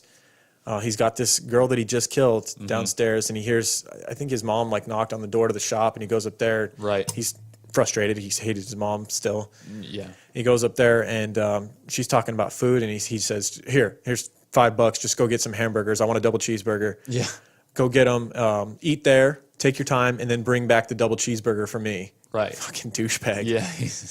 And all the while, he's just thinking about, I'm going to get to do what I want as soon as she Now he has leaves. this life-size doll in the garage. Yeah.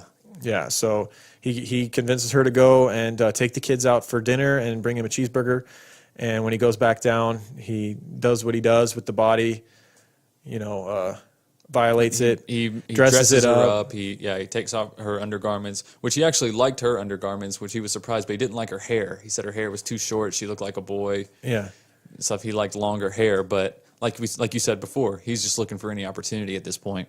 Yeah. And he did that for a while. When his mom came back, he sat down, ate the burger, and when they all went to bed, he went back down and he had the whole night with her. And when it came time, he knew he needed to get rid of the body. He wanted to keep a part of it though, so he cut her left foot off, and he made sense of his right foot, or he cut off her left foot because he's right-handed. That's what he kept saying. That makes total sense, right? I don't see why it matters. No, I'm being sarcastic. It makes no sense. Yeah, I know. That's the way he described it to the police later. It was like, I cut her left foot off because I'm right-handed. It's like, okay. Okay. Okay. You could have just moved to the other side of the body. It would have been just as easy. Yeah. He took the left foot and put it in the freezer. He would bring it out from time to time and use it to model his shoe collection. That is fucking horrifying. That is horrifying. God, what a sick, dead frozen foot in a high heel. That's what gets you off, man. There's a lot of different people in this world, isn't there? Yes, there is. When he was finished with the body, he put her in the trunk of his car, tied her to a car engine, and dumped the car engine and her body into the Willamette River. And this gives you an idea of how strong this guy was. And friends of his, he had a very small amount of friends, but one of his good friends, I forget what the guy's name was. I don't know, some guy he worked on cars with. That dude showed up between when he sent his mom to get burgers. Yes. And when he was down there with the body, his buddy shows up and knocks on the door, just random pop in. Yeah. And he has to go up there and tell him that he's mixing some chemicals down in the shop or something. I got to get back to it. Yeah. Anyways, so this is kind of a little funny antidote. But yeah, so but the friend that showed up at that time that he sent away had later told the police, like, this dude was the strongest guy I've ever met. Like, he could pick up a 300-pound refrigerator and carry it and not break a sweat. That's pretty crazy. I mean, he's a big, goofy dude. I mean, I feel like refrigerators weigh more than 300 pounds now. Right. But, you know, well, they had ice boxes in the 50s. I think the official height was just over 6 feet. He was like 6'1", right? Yeah. And his weight fluctuated a lot. Right, but he was always bigger dude. Yeah, he was a big, soft-bellied dude. But some guys are just naturally strong. They don't have to lift. They don't have to do anything. They just got freak strength. Right. Yeah, so he threw her and tied to a car engine with like electrical wire and rope. Right. In a specific way that electricians would do. So remember that, because that's an important thing the police tied together later, as they figured this was an electrician by the way it was like turned once, snipped, and then turned twice more, which is like a typical electrician way to tie cables and cords. Right. So yeah, he dumped her in the Willamette River with that, weighted her down, and she wouldn't be found for a while due to that. And in the spring of 1968, they would, when he did that, by the way, we forgot to note that he got, it's crazy how he did this. He pulls up, and he's on this fucking bridge where cars driving by, and he pulls over, her body's in the trunk, and he jacks up the car to make it look like he's just changing a tire. And then he said everyone just drove right by. And well, he said that, I guess, past times when he had actually been on the side of the road changing a tire, no one stopped. So he thought, well, no one stops, so I might as well have this alibi. Because, I mean, if people are driving by and they see a truck just parked there, you know what I mean? The just flashers on, that's kind of suspicious. But if you see the jack underneath it and... Guy throwing a body over the bridge, you don't think twice, right? Nah. Why is that guy carrying an engine block, dragging a body? None of my business. I don't understand. I don't understand how you throw an engine and a body over a fucking bridge. First of all, and how no one sees it if they're driving by. It wasn't a whole engine. It was like a cylinder head or whatever. But still, they said that the combined weight... It had to have weighed more than the body. Well, the combined weight was like 180 pounds, which is not crazy, but when you think about dead weight... And it's got to be awkward because, I mean, they're going to be chained together. Yeah, it's all dead weight. I don't get it. I mean, that's heavy. But one of the detectives later on tried to do this, and he was actually able to do it. When the one that Ann Rule was gushing over? It's because he had those big traps and shoulders. Yeah. So strong. So distinguished. Now, in spring of 1968, they moved from Portland to Salem, Oregon, moving once again, moving jobs, moving towns. And he later told his wife, she got sick of it, like all the moving. She wanted to settle in. The kids, she wanted a steady school for the kids. And he told her, look, I did it as a kid. They can get over it too. They'll be fine. It sucks. Right? It sucks for kids, man. However, she was excited because she finally felt like they found the perfect house for them that they would stay in for a while. And it was perfect for both of them. It was a cute little quaint house that she loved, and then it had a detached garage, which was a big selling point for him. Separated by like a little breezeway. You know, you can imagine him going to the shop. All right, there's where my hook will be, and I'll have to come along over here to hoist bodies with. I'll install a few more locks on that door, a few more over here. I will hang the plastic or the molded boob on this wall over here. It'll be beautiful. The freezer will go over here very nicely. Yeah, store bodies nicely. Right. Yeah, so they buy a nice little home in Salem with a detached garage that would be Jerry's, and he would begin looking for work, and he wasn't finding it as easy was he really to find. Looking, though, I feel like he wasn't really looking for work that much here. This is when he's complaining a lot about his migraines, and he's kind of moping around the house. He starts to put on some weight. This leads to a funny thing that happened. One day, Darcy's noticing his moping around, and he's put on some weight, and she makes a comment about the weight that he's put on. He's like, oh, yeah? Yeah. So he huffs and walks out of the room pissed off. And when he came back into the room, he was dressed in women's clothing, a stuffed bra, a girdle, stockings with garters, and a large pair of black pointy-toed shoes. What is he trying to prove? I really. And he says to her, "Do I look heavy now?" Yes, you look heavier. You look heavier now. Actually, that's a huge bitch. you look like those fucking heels are about to stab through the floor. Like you look heavier. Right. We might discover whether we have oil on this lot or not.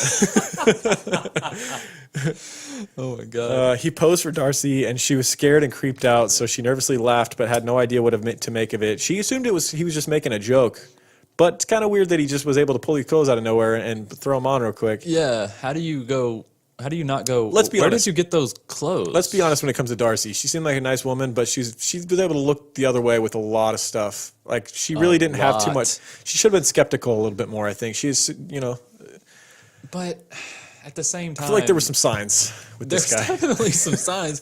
But at the same time, I mean, they have 2 kids together now. She has no work experience. She married him very young. Yeah. Where's she going to go? What's she going to do? She was several years younger, Yeah. quite a bit younger than him. What is she going to do? Yeah. She never asked Jerry about this again. She didn't want to upset him. She just tried to forget about it. However, it would reappear. She would see more of him in women's clothing. This isn't the last of it. No. In fall of 1968, Jerry found a job as an electrician, finally in Salem. His marriage was not great by this time. But they functioned from day to day. They fought a lot, but they got through it. Mm-hmm. Jerry told Darcy that she wasn't allowed to go out to the garage without his permission, and this is when he's really turned this place into his little private creepy zone. He even puts a freaking intercom on his shop, and where because the freezer for all their meat was in his shop. Exactly. And so she's like, I would like to be able to, open the freezer and look at what we have and just decide what we want for dinner. My wife does that all the time. Right. You She's just standing there, open the freezer. I'm like, what are you doing? She's like, I don't know. I'm just looking for something to cook. Right. Everybody loves doing that. Yeah.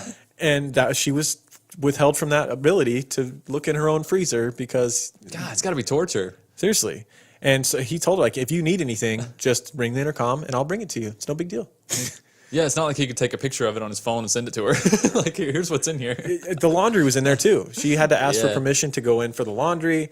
The area in the shop was a dark room. There was a dark room in his shop as well. And that was one of the reasons he would say, like, you can't come in here because I could be developing photos and you could ruin them. So you can't just pop in here. Right. I'm developing dead women's photos. Okay? Exactly. Please don't come in here. Yeah. He also kept her out of the attic by telling her there was mice up there.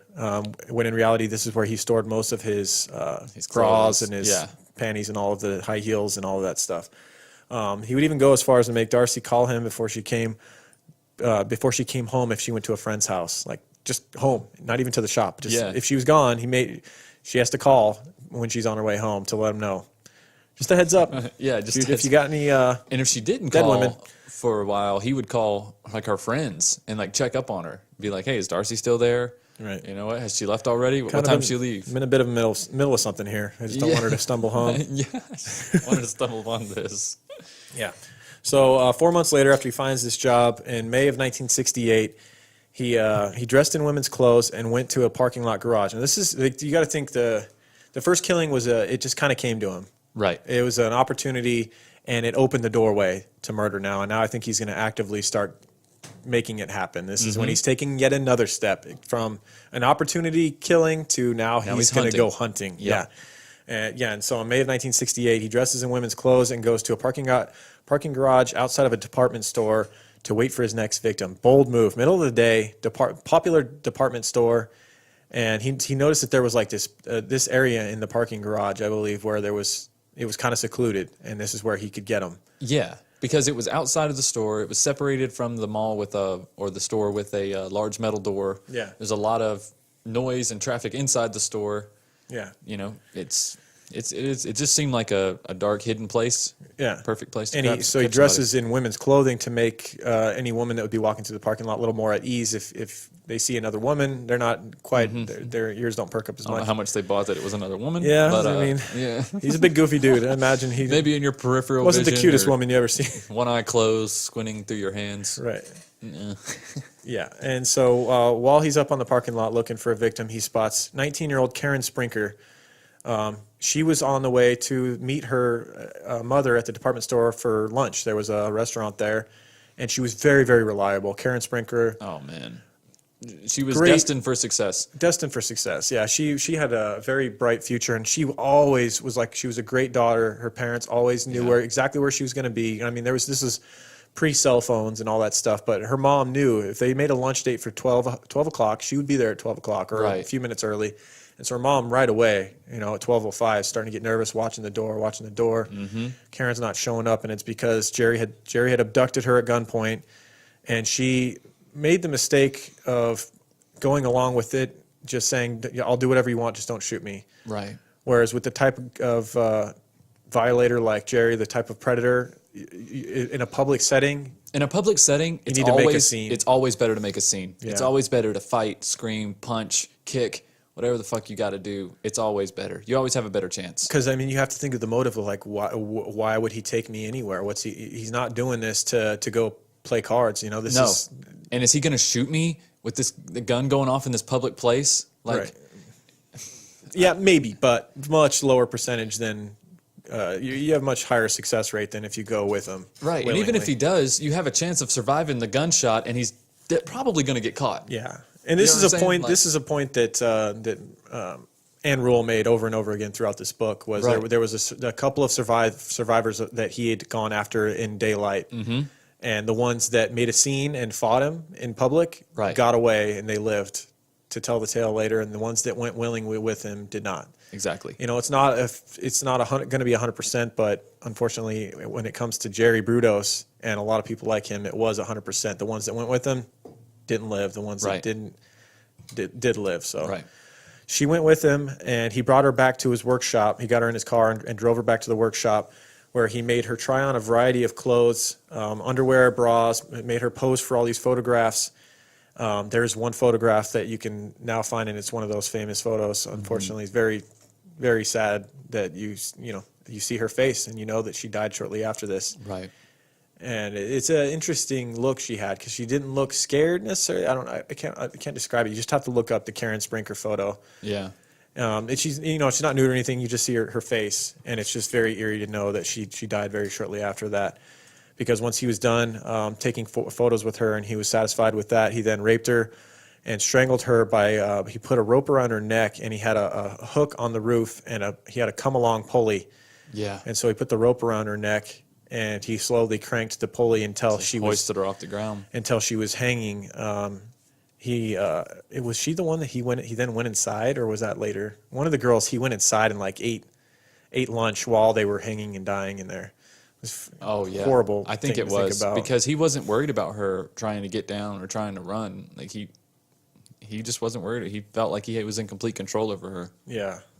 And then with this one, he also cut off her breasts and tried to make plastic molds of her breasts, which is something that we kind of talked about earlier. Which his wife would later find these molds and be like, "What is this? Like, it looks like a boob." And he's like, "Yeah, it was a joke. Like, my buddy wanted me to make him a boob paperweight." Yeah.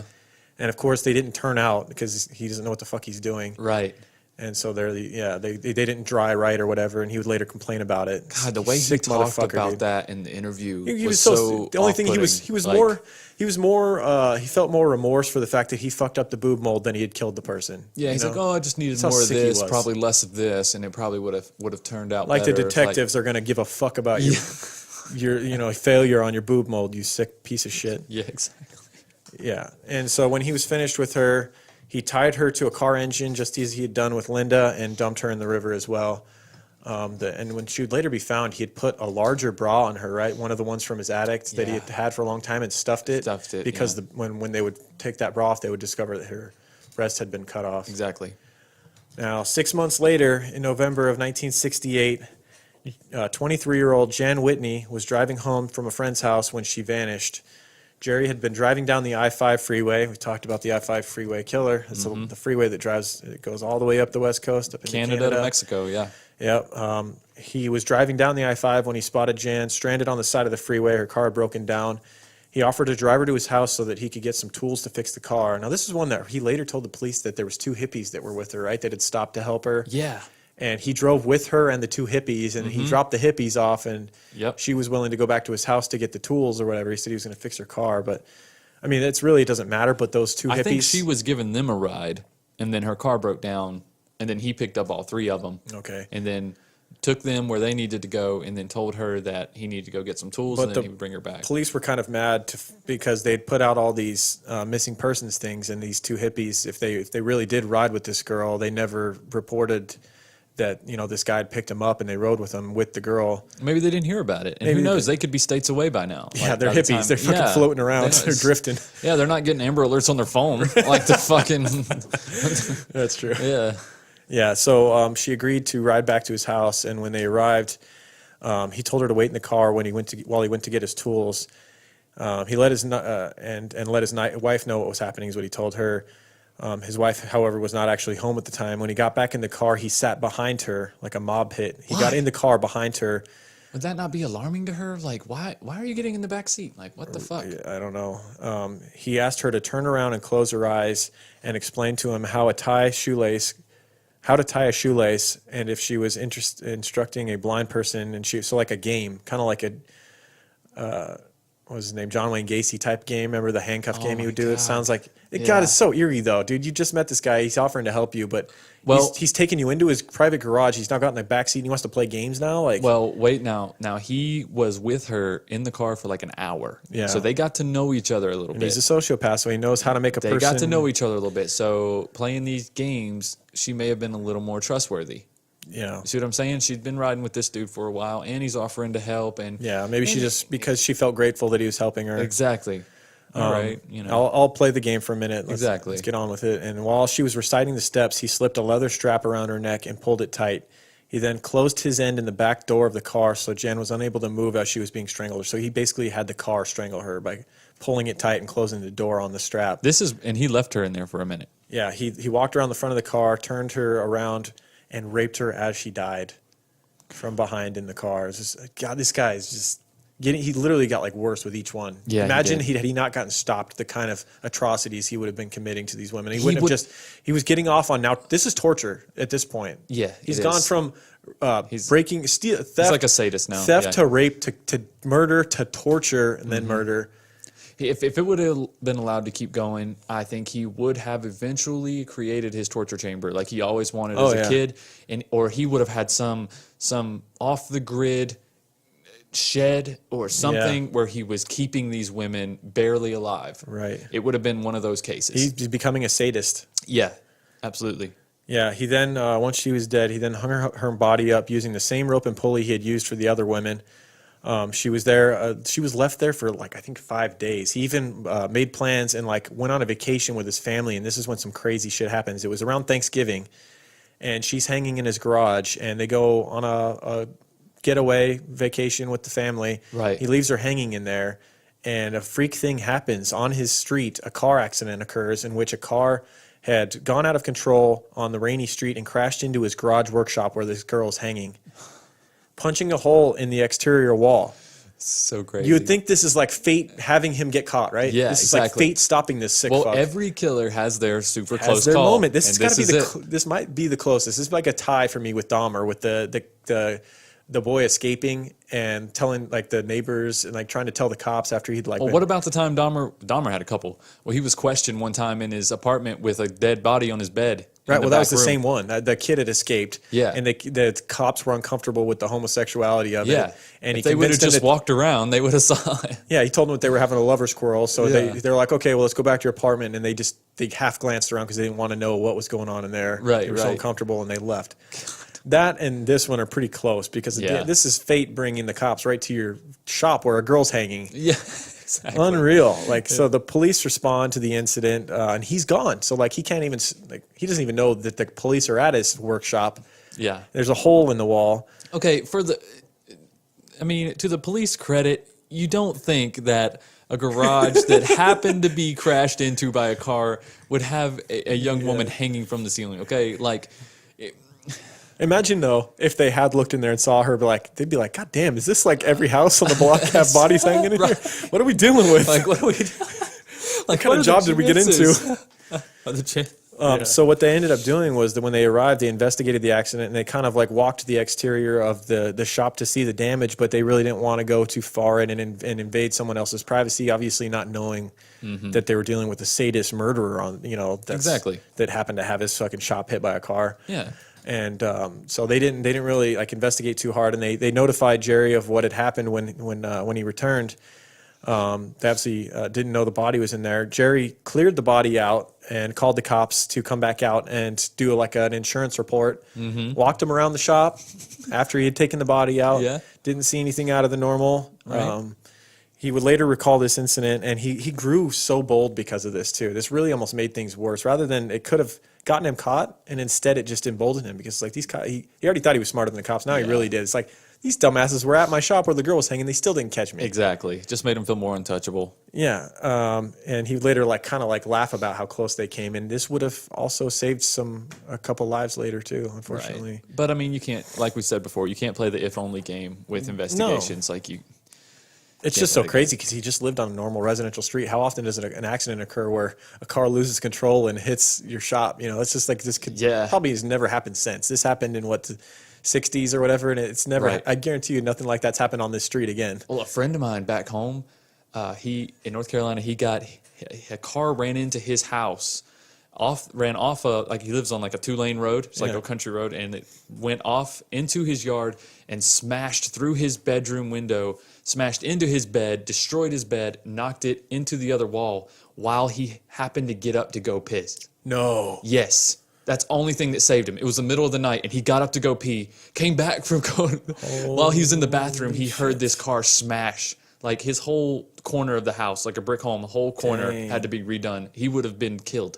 Absolutely killed. Dang, that's crazy. Yeah, right? Life's crazy like that. It is. I mean, there's people that talk about how something happened and they called into work on the day that 9/11 happened or whatever. It just wasn't meant. It wasn't your day, I guess, or you didn't get on that plane that crashed. Like what's that movie? The Final Destination. Oh yeah. Like that type of thing. Right. But then murder comes to get you later. Is your buddy still alive? No. It's good things happen and bad things happen too, Yeah, man. no, people try to look into it so much, and it's just life is funny. You just never know. Yeah. And what's crazy is we talked about how he'd removed the body and had the police come back out to assess the damage. Yeah, and but he wasn't done. But he'd only moved her to the pump house. He didn't go and dump her in the river yet. This is how fucking bold he is. He's keeping her on the same property. He moved her body to this pump house, and then when the police had come and he walked around and the insurance people or whatever, and they left, he brought her back to the shop to continue. Yeah. You imagine she's been dead for 5 days, and this is when he starts to mutilate her. He cuts one of her breasts off and attempts to make a mold of it as well. And this is when Darcy eventually found this mold and asked about it, and that's when he told her that he was trying to make a paperweight for a friend. It was like a gag gift type of thing. Right. When he was done with Jan's body finally, he tied her up to a piece of railroad iron and threw her into the Willamette River along with tossing in Linda Slawson's foot because it had started to rot. He was finally done with that. Yeah, he was done with that. You find that often. He didn't keep things for too long. He kept, other than clothes and shoes, but as far as body which must be parts why and he was stuff, trying to do the mold so that he could have something permanent to remember them by, he was aside from photographs. Disgusted by the rotting body, which I don't say who isn't, but right. Well, he also had this photo stash that he was compiling of all these different women that he had either raped or murdered. So he had plenty of mementos for and boob molds. Right. 5 months later, on April 21st, 1969, Sharon Wood left work and entered the basement level of the parking garage.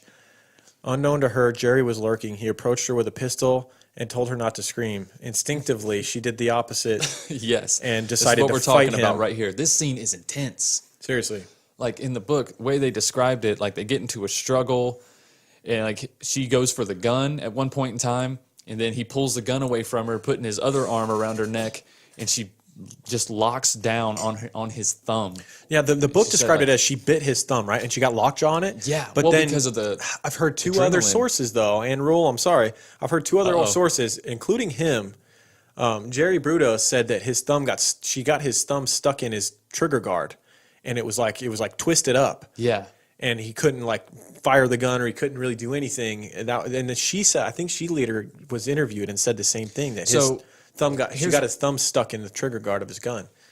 I think it was a fake gun too. I don't even think it was real. It was a fake gun. He never took a real gun on the thing. Because you think if it got stuck in the trigger guard, the gun would have gone off, right? Well, you said sorry, Ann Rule, she didn't include that, but she actually did include that at the end as his testimony, but she wrote it off as just his testimony. But the girl herself never said that she bit him. She said that his finger got in the struggle. No, I thought got she stuck. did, because she put it in the book that she had mentioned that she actually tasted blood. That's how hard she was biting down. I don't know. I saw a documentary with Sharon Wood in which she said that. Interesting. Because it doesn't matter. She fought him and injured him in a sense and scared him enough. But the reason that the bite thing I feel makes more sense is because he he wanted to get away from her so bad that he was like banging her head on the ground. Like that is one consistent thing, right? So if his thumb was just stuck in the gun, I feel like he would have just ran with the gun stuck on his hand if he wasn't attached to the girl. I'm not saying it gets stuck on his hand. It even says in our crime line that she grabbed the gun and twisted it as hard as she could. And you imagine if your finger's in there, or if your finger gets caught as she's twisting it, it can crank your thumb around. No, yeah, I get that, but no doubt, he definitely he grabbed her from behind and grabbed her hair and was smashing her face into the ground over and over. And this is in a public parking lot. And at this point, a car comes around the corner, right? As like he hears the car coming. I don't think the car saw him actually doing this. Right. And it scares him enough to jump up, and he decides not to run, but to like walk quickly, briskly away, where he was parked on another level, get in his car and drive away. And he was confident that no one saw him other than the woman. Right. It's not like he got up and was running from the scene with a gun in his hand. He probably ditched the pistol, honestly. Yeah. I mean, there's no fingerprints at this point in time, so he probably ditched the pistol and was just walking casually. Yeah, and a police report was filed, but no one saw Jerry or could ever give any details about the attack. And I'm sure it happened so fast, and she had been having her face smashed that she probably couldn't give the best description of him either. You know, something that really helped Jerry was being a nobody. It really helped him. Yeah. Like, you know what I mean? Like, that's what went against, like, Ted Bundy. Everybody could recall what Ted Bundy looked like. They could recall his face, and because he was somewhat attractive or whatever. But, like, with Jerry, he was just... so average looking? Whatever. Like, yeah, it's like just unnoticeable, like insignificant. His defense attorney, later on, this is a funny thing, it shows you how anonymous he was in the same graduating high school class, senior year, same class, in homeroom with him, and had no idea who he was until he was representing him. No idea. When he realized that when he looked into this dude's background, obviously as you're going to defend somebody, you look into his history and everything, you go, holy shit, he graduated the same year as me. Holy shit, he was in my homeroom. I don't remember that guy. Oh, Jerry. I don't remember him at all. But that was the same story from all his clalasmates. All of his classmates, of course, wanted to interject themselves and say, oh, I knew him. I went to school with him. They're all like, I don't remember. No, I'm sorry. I wish I did. I don't remember the guy. I really want to be part of this, but damn. Yep. And yeah, so she would escape. And of course, this maddened Jerry that he failed at something. The very next day, you know, still angry about his failed attempt, April 22nd, 1969, he attempted to abduct 15-year-old Gloria Smith as she was walking to school. There's not much information about Gloria, but when he went up to her, like, I think he went up to her, like, pulled her between some houses or something like that and tried to, like, pull the whole routine of, like, you come with me and you won't get hurt. Right. She screamed out loud and ran down the street and saw a woman who was working in her front yard, like gardening, and ran up to her, and Jerry jumped in his car and gunned it out of there, and they weren't able to get a license plate number on him. Right. And Jerry was driving a few different cars at this time. Like, right, he had his own car, and then he would drive his Darcy's car. Yeah. I think he would drive his mom's car. Mother's car. Yeah. Yeah. So that kind of made it tough to make connections here too. Exactly. On April 23rd, 1969, after these two failed attempts, he finally successfully abducted his last victim, Linda Slawson, from a mall parking lot. He brought her to his workshop where he raped her, strangled her, and played with her corpse. And so this is another one where he went up to her in a secluded part of the parking lot with a gun and told her that if she didn't try anything and came with him, that he wouldn't shoot her. Right. This time he chose not to cut her breasts off, as he said that they weren't to his liking. He wasn't.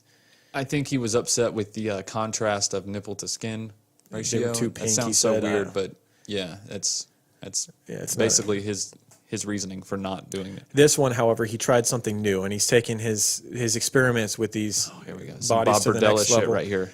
At least she was dead when he tried this, but he was an electrician. He was into electricity, right? And he took two like positive anodes and stabbed them into one rib on each side, and with live wires, and wanted to see if the body would dance or something. And he was disappointed to see that nothing happened. But that confused the hell out of investigators when the body was later found and they saw these two punctured burn marks on the ribs, something that they had never seen before. That's so strange. It's almost like we've made references to Dahmer and Burdella, but it is kind of like that. Like, as he progressed, it almost seemed like he did just want a sex toy. Like, he just wanted a doll and someone that he could dress up and not rot. Yeah. Or whatever. That's all. That's so many of these people are like, so many of these serial killers, they wish that they could just keep them in their form that they are. But of course, decomposition takes its course. And yeah. Yep. It becomes unhealthy to keep the bodies in the They can't be your doll forever. All right. On May 1969, I mean, the police at this point have realized that there's these abductions that have been happening. Women are coming up missing, and they're not sure of which ones are connected. They think that there may be a serial killer on the loose. Of course, the term serial killer hasn't even been coined yet, but they think someone is possibly the same person because the two girls that were abducted from parking lots in broad daylight, that's not a common occurrence. Right. And never to be seen again.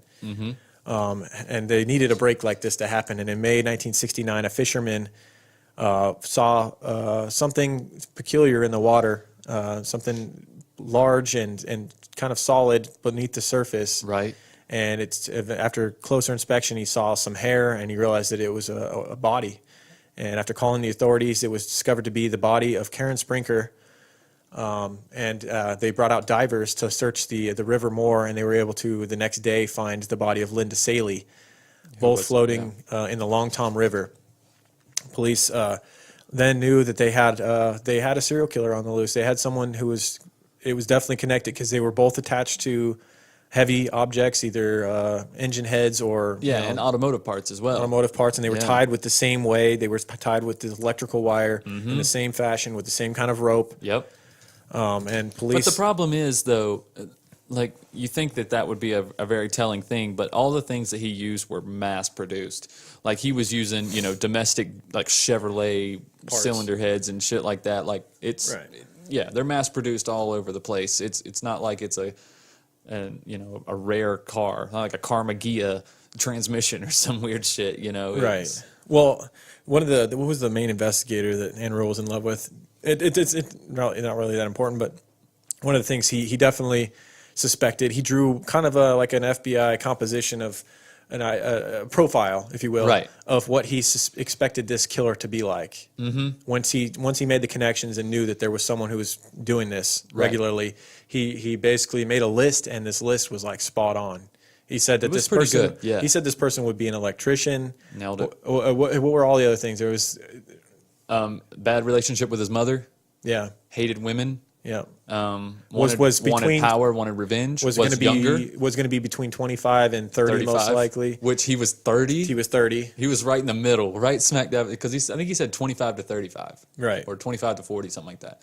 Yeah, so 30. Not having a whole lot to go on because, like you said, the bodies were badly decomposed. There was there wasn't anything other than like the weird knots and the rope and the wire, right, that they could really connect to a suspect. And so he's up late at night, like trying to do anything. Let's just write down what I think this person would be like, and we'll start there. And then they also realized that the people were being abducted near the state college, right?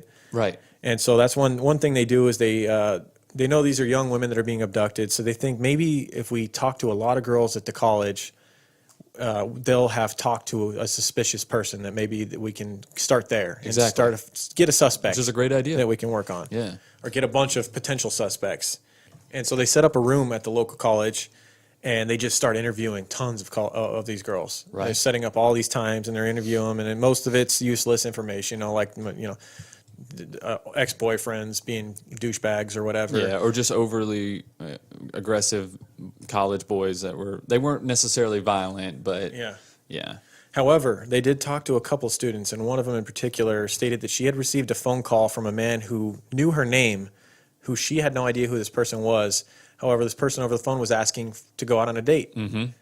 And it was kind of strange how it started. It's like you just get a random call, and like the person is because he would call these dorms and just ask for someone Karen. with a random name, just anybody. Karen, Amy, whatever, just basic female names. Exactly. And of course, it being a college with a ton of girls, the person answering the phone would be like, "Oh, Amy, so and so, yes, yeah. Can I talk to her?" And then she'd come on the phone and he'd ask for it. And he was playing the numbers game. He went on a lot of these dates, and a lot of them were failures. It was just Shocker. like people. Well, it was like when I say failures, I mean like people that he didn't want.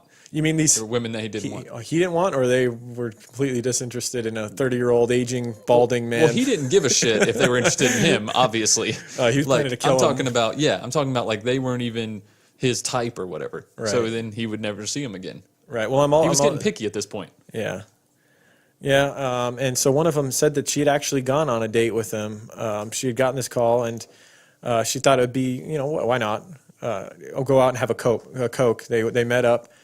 She said that it was a bit weird. He was weird. He's pudgy with freckles. She really wasn't his type. Obviously, she's a college girl, and this is a 30-year-old weirdo. Right. She didn't remember his name, but she said that he might be calling her back to meet up again sometime. They had this awkward date, and and she's like, whatever. If he calls, I'll consider maybe going out on a date. Another date with him. I got nothing better to do. Right.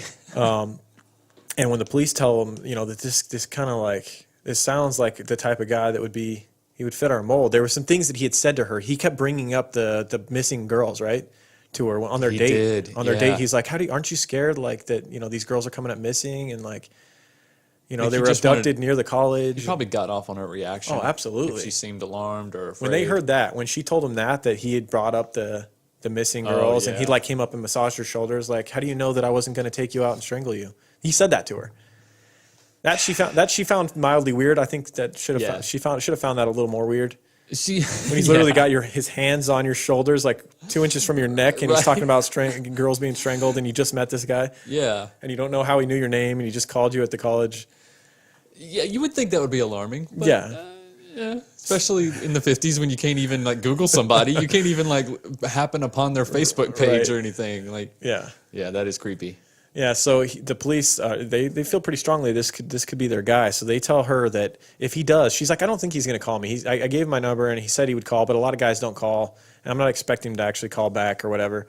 And they're like, well, if he does call, lead him on, tell him that you want to meet, but stall him for a bit. Tell him that you've got to do whatever. You've got to, you weren't expecting to go out tonight and you've got to get dressed up or whatever. Right. And just stall him and then immediately call us and we will be there. We will not leave you out to dry. We'll not have you meet with him again privately. Right. We will be waiting. And so she says, all right. And she's immediately like, who did I meet with before? What kind of, Yeah, is exactly. this guy the guy that's been killing all these girls? And she's immediately very weirded out. And every call that comes in, she's jumpy. And sure enough, a few days later, she gets a call and answers, and it's Jerry on the other line, asking to meet up. And of course, he's being very pushy. She's trying to say, I've got to, I wasn't expecting to go out. I've got to do my hair. Trying to stall him, and he's like, why don't we just meet right now? And eventually, he's desperate enough that he says, all right, I'll meet you in an hour. And she wants to meet down in the lobby of the college, right? Right. And so she immediately calls the police, and she says, we'll be there. Or the police say, we'll be there. Mm-hmm. And so they're sitting down in like kind of an area where they can see the door, but they're not real obvious. And at the time he says he's going to be there, a few minutes later, Jerry walks in. There he and is. then right away they're like, oh, that looks like the motherfucker. Yeah. Look at this creep. Yep, Look at this. The that's guy him. looks so out of place. Like there's all these young dudes coming into the college to pick up their girlfriends. Right. And then in comes 30-year-old pudgy guy, freckles. Right. Yeah. They Sitting also by himself. Yeah, police had also talked to girls who had had close calls with Jerry. We talked about it, the 15-year-old and the girl that had been beaten by him in the parking lot. And they said that it was a dude with freckles, and that's kind of Yeah. So he was kind of already on the radar. a guy that looked like this. Yeah. When the girl had told him that she'd gone on the date with this weirdo and that he, had red hair and freckles and stuff, and that he was around 30, that the freckles thing triggered him. And when he walks in and they see him, they're like, oh yeah, this guy fits the part for sure. So they go up immediately to him and began questioning him, and he's playing it cool and calm. Like, Jerry thinks he's smarter than the cops. Oh yeah. And he says that he was in the area to go to a friend of his house because he's out of town and he was going to do some yard work Because for he him. while he's gone. maintains his lawn when he's out of town, and that's something he actually did though. They followed was a up super on good it, lie. and it came through. It was a good Or, alibi. well, I mean, it was the truth. It just wasn't what he was doing that day. You're But right. it is something that he did on the regular. Right. And so that checked out, but they still weren't. It almost makes you wonder if he wasn't doing that for that reason, because it was close to the college. Oh, no, he was in the area, so that's why he hit her up. He probably, he's like, oh, well, I'll So go. you think he was cutting grass there before he realized that the college was there, and he was like, oh, this is opportunistic. I feel like he picked that property because Probably. of Everything because was- of the proximity to the college. Everything revolved around his sexual fantasies and yeah, his that's the real reason he couldn't hold a job. his next Yeah. kill. It all was like, he would do Yeah. things in order to make that happen. It wasn't like, oh, I happen to be over here, so I'll call the college. No, he probably, hey, buddy, you want me to mow your lawn for you? There's a Yeah. college right next to you. That's the only reason I'm saying this. Yeah, exactly. Yeah. Well, they looked into his record, though, and they saw that he had been locked up in Oregon State Mental Facility for sexual assault. And that obviously, big trigger there. And in the process of investigating Jerry, they discovered a few things in particular. in his garage there was a hook and rope hanging. So they went to check out his place. They kept following up with him. Mm-hmm. And when they're in his private shop, they noticed this knot in the rope that was hanging from the roof. But he was super cool about it. He was like, "Oh, I see you like that knot. Take it with you. Take it with you. Investigate it. Almost every serial killer. Compare it to crime scenes. Whatever you want to do." Almost every serial killer we've covered gets caught because they're cocky. They get overconfident. And yeah, I noticed you're real interested in that knot and that rope. Here, let me cut it off for you. Here you go. I think he thought that they would just never find these bodies. Yeah. He really thought they would never find them. Well, no, he had already seen in the news that a few of them had been found, though. So, I mean, this is really bold. He knew that a couple have been found. True. But he also knew that water washed away a lot of the evidence and things like that, too. Right. I don't think he was too stressed about it. But yeah, with the knots, but he I think should have known, right? It's not like the... I think he was more concerned with them thinking he was nervous. And he was like, this is a way to show them that I am totally free of any nerves, and I don't care what, I'm totally like, I'm forthcoming. Like, here you go, take whatever you want. Like, yeah, totally not me, guys. Just go focus on someone else. Yeah, take the ropes. Whatever you need. Right. Eventually, it was clear that the knot and the rope came from Jerry's garage. They matched the knot to the knots that were tied to the victims immediately. The type of materials used, the type of knots that were tied. Yeah. And it was very clear that these were the same. They came from the same. Not to place, mention his garage. workshop is full of mechanics tools and engine parts and things like that too. Yeah. Yeah. Yeah, the police knew that he was their man, but they needed concrete evidence, so they followed him for quite a while. They put him under surveillance, and they got him to the point where they knew they needed him to something they could arrest him for, so they could keep him in custody and question him and get him to crack. Exactly. And so the way they did this was they took a photograph of him to Sharon Wood, who he had beaten in the parking lot and tried to abduct. Yeah, she's the one with that either bit the thumb or got his thumb caught in the gun, whichever you want to believe. They took the photo of him and put in a lineup, a photo of him with a bunch of other men of similar ilk. And she immediately picked his face out. Immediately, yeah. And so they now had what they needed to. They had an arrest warrant for assault, assault and attempted abduction. Right. And so they basically were the surveillance of him is already underway. So they're basically like, all right, let's get him. And I think when he submitted or gave the picture to the police, I think he kind of knew right there. Right. I think he's like, shit, they want my picture. Right. You know what I mean? Like this is getting serious. And he knew it was getting serious, and it kind of gives you insight as to what happened next, because he goes to his wife and tells her, "Hey, why don't we go to your parents for the holiday?" He plans to leave town for a while. Of course. And of course, this imagine this doesn't happen often, because he's a douchebag and he's probably like, "You're never gonna go, hey babe, you want to go visit your parents?" Like, yeah, no. I'd even heard a story. One of the times that he got the house to himself for one of these killings, was he had said, "Hey, babe, let's go visit your parents or let's go over to your parents for dinner." Mm-hmm. Went over there, dropped them off, and like said, "All right, I got to go." Like literally was like acting like he was going to go. And of course, Darcy was upset. She's like, "My mom made extra food for you." As soon as they get out of the car, he speeds off. Yeah, fucking dickhead. And then like when he was supposed to come pick him up, like he was way late. Because he was off killing a girl. Well, during the week, he's killing. And on the weekends, he would spend time with Darcy and Jason and Megan. Yeah. So his week was full. Right. You know? Well, he attempts to get out of town for a while right as the police are about to arrest him. And they see him pull out of the family driveway with everyone in the car. He's driving. And then they notice that at a certain point, they had switched seats, though. They pull over, and Darcy gets in the driver's seat, and he gets in the back seat. Now, they're surveilling and watching this, so they know he's in the car. Right. However, he's laying in the back seat. You see his big ass climbing between the center console and shit. Yeah. Like, what is he doing? He's now laying in the back seat with a blanket over him. They light him up, pull him over, and Darcy's shocked, like, what is going on? She doesn't know any of this stuff going on. She's probably thinking, what the fuck are you doing, right. Jerry? Like, what's going on right now? Yeah, and so they shine a light in the backseat and they go, "Jerry, come on, get out of the backseat, get out from under the covers." We know, you're like 300 pounds, Jerry. We see you. Like, that's a lumpy seat, bro. He's arrested. He told Darcy, who's very confused, he told her that it was because he was illegally carrying a weapon. He was carrying a gun, and she's like, "You never carry your gun. What do you?" Yeah. He's just stalling, but and hoping that they got nothing on him. Exactly. And so they're holding him for this. And during the interrogation process, and against the evidence of against the better advice of the attorney that he'd been appointed and hired earlier, he proceeded to tell the police everything he had done. He just, he liked to brag. He wanted them to be It's like he wanted to show them how dumb they were. Look at all this stuff I got away with. Well, Ann Rule said it best. A wall of attorneys wouldn't have saved him from confessing. No. This man was proud of his accomplishments because he thought that he was showing all the naysayers of his whole life, proving them wrong. Like, hey, look, I am powerful. I am smart. Look what I did. Look what I got away with. Yeah. And there was nothing going to stop him from having that spotlight. Yeah.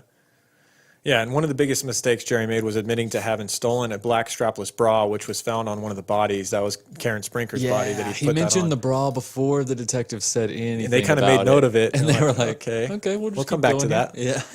Yeah, and he would, during these 3 days, he would admit to shit that completely implicated himself in the murders, and then he would avoid answering certain stupid, unimportant questions. Yeah. But still giving damning information about other things. Detailed information too. Completely done himself in. That's in the book. The Lust Killer, right? Yeah, I thought it was called. Yeah. In the book that we read, it's worth reading just for this dialogue, just for this interview, like the back and forth, because it's quote, it's back and forth, it's detective and then Detective John, it's really good. You gotta keep in mind, they were not pressing him hard to get any. They were just playing it cool, so what happened on this day, right. Can you tell us, when around this time this girl came up missing, what you were up to, and he would just immediately go into it, I went to the parking lot, I was wearing a dress, I was waiting for her. I pointed a gun at her. She came with me. He just broke it down completely for him. And he felt like his words didn't mean anything. Like they didn't hold any weight. Right. Like if it wasn't in writing, then it wasn't truly a confession. But I think he was under that impression. He was at that connecting time. the dots to the physical evidence for them too. So I mean, it's like they had everything. It was all lining up. Not only is this a confession, but everything you're saying has been checked out almost. Right. And it got to the point where he realized he was done in, and originally he pled guilty by insanity because his lawyers had talked to him privately, and they're like, dude, there's no way we're winning in a trial. He did not want to do that. With everything they've found and with everything you've told them, we can't win a trial if we plead innocent. We cannot. So our only play here is to plead insanity. And he really didn't want to do that because he had this grandeur image of himself of a smart man. Yep. And for him to plead insanity it goes against everything he believes in. Exactly. That's what I was saying. That affected him more than anything. He's like, no. He's like, this destroys my whole body of work. If I plead insanity, people think that I'm not intelligent. They think I'm just crazy. Right. And not this genius that I know that I am or whatever. Right. And so he initially pleads insanity with the wishes of his attorneys. Well, they tell him you plead insanity or you're probably going to get death row. But Oregon didn't have the death penalty this time, though. That's important to note. Then you're going to get life. Yeah, you're going to get life, and you're never getting out. Right. And so he goes with that, and then he gets a ton of psychiatric evaluations, like a ton. He gets evaluated by 15 different people, and they're all like, I've never seen someone like this before. Yeah. However, he is fit to stand trial. He knew what he was doing was wrong. He is just, he has probably the least amount of remorse, or he's one of the sickest people we've ever met, but he definitely was aware of what he was doing, and the insanity plea does not suit this case. No. And so in the end, he decided to plead guilty, and this is when his wife realized, before he did that, he's like, I have one last wish before I plead guilty to avoid trial, because the reason he ended up deciding to plead guilty is he didn't want all of these details coming out to the public. Right. He was somewhat embarrassed and didn't want family and whatnot to find out all of his darkest secrets. All the pictures were going to be brought out, all of the details of all these murders were going to come out, and his sick fantasies and stuff were going to be exposed. Exactly. And so he decided just to avoid the lengthy trial that was going to end up in the same result anyway, with him guilty. Right. And just plead guilty, but he said that he wanted to talk to his wife first. So he sat Darcy down and said, look, I did this. Yeah. And I need she you wanted to believe destroy that some stuff. Oh, yeah. Don't forget about that. Well, he had called her before this and said, Darcy, I need you to go in the attic, and I need you to go to my shop. There's going to be a box with photos. There's going to be a box with a bunch of women's clothing. Mm-hmm. Don't worry about it, what they are. Don't look at it. Just burn everything. Just burn it all. And she said, all right, honey. And then she immediately called the police and said... Oh, she called her lawyer. Was it her lawyer? Yeah, she called her lawyer. I thought she called a detective, and he said, if you do that, that's implicating yourself. No, it was Jerry's lawyer. Oh, okay. She called Jerry's lawyer and was like, look, Jerry just asked me to do this. And he was like, no, you can't do that. Right. If that comes out, especially now that you you're called in me. compass. You could have done it until you called me. Now I'm fucking... Yeah, now I know. So definitely don't do that shit. Right. Which helped, because she later had to go through her own trial to yeah. But so in the end, he pleaded guilty to all of these and avoided a trial and was convicted to consecutive life sentences. Right. And the way that Ann Rule broke it down is Oregon at the time, a life sentence really didn't mean shit. Like, could it be meant as- like 12 years. I was about to say, it could be as little as 12 years. Yeah, because there was no death penalty, and Right. they were pretty lenient at the time. And if you, there was literally murderers who had gotten off in 12 years because of good behavior behind bars, Can you and then imagine gone him out doing just 36 immediately. years for She killing told- 4 people? Right. Oh my God. Well, yeah, but I mean, there was a guy who had killed someone and mutilated them, and then she told a story of a guy in Oregon Yeah, at the time yeah. who had done that, gotten out, and within like a month had done the same thing again. God damn. Yeah, it happened a few times. There was another one who had killed someone, gotten out after 12 years, and became a school teacher or became a janitor. Jesus Christ. I think he became a janitor at a school, and then one of the teachers had looked into his past and found out what he had done and confronted him. He fucking killed her. Don't do that. Like, why are you gonna? But that's what we're looking at. Jerry could have potentially gotten out in 36 years. That's what was the potential was on the, or no, was it? be like what, late 60s? Was it 12 for? So he had 4 victims, so he could have been 48 years, I suppose. Or I think But the was book he- said 36 though. Yeah, he was only convicted of 3. Okay. And so, yeah, so that went down. He got arrested for that, and he immediately behind bars became making all the excuses, and later would try to use, what was it, hypoglycemia. Tried to act like he found this new lawyer later on, and he tried to say that he was hypoglycemic at the time that he committed these murders because he had spent time in jail, and they have a really high carbohydrate diet. Yeah. Really. When he had gone to Really jail. messed up my digestive system. Right. And so my blood sugar gets low. I've just got to abduct women. That's the only thing that fixes it. the It's only like, you thing could that eat a fixes fucking it. Snickers, bro. Right. Fucking hanging girls in the garage. They need a Snickers commercial where there's Yes. Jerry Brudos. I just got to get a woman. And it's like, just eat a Snickers, Jerry. Yeah. He's just got her hand around his neck. You're not yourself when you're hungry. Oh, it's brutal. Oh, man. Okay, so he was sentenced to 3 consecutive life sentences and put away. And immediately Darcy started to make plans to change her name, move away, and all Yeah. that. I mean, her life had been torn apart at this point. You got to feel for her. I mean, she definitely was a little oblivious for a long time. A lot oblivious, I would say.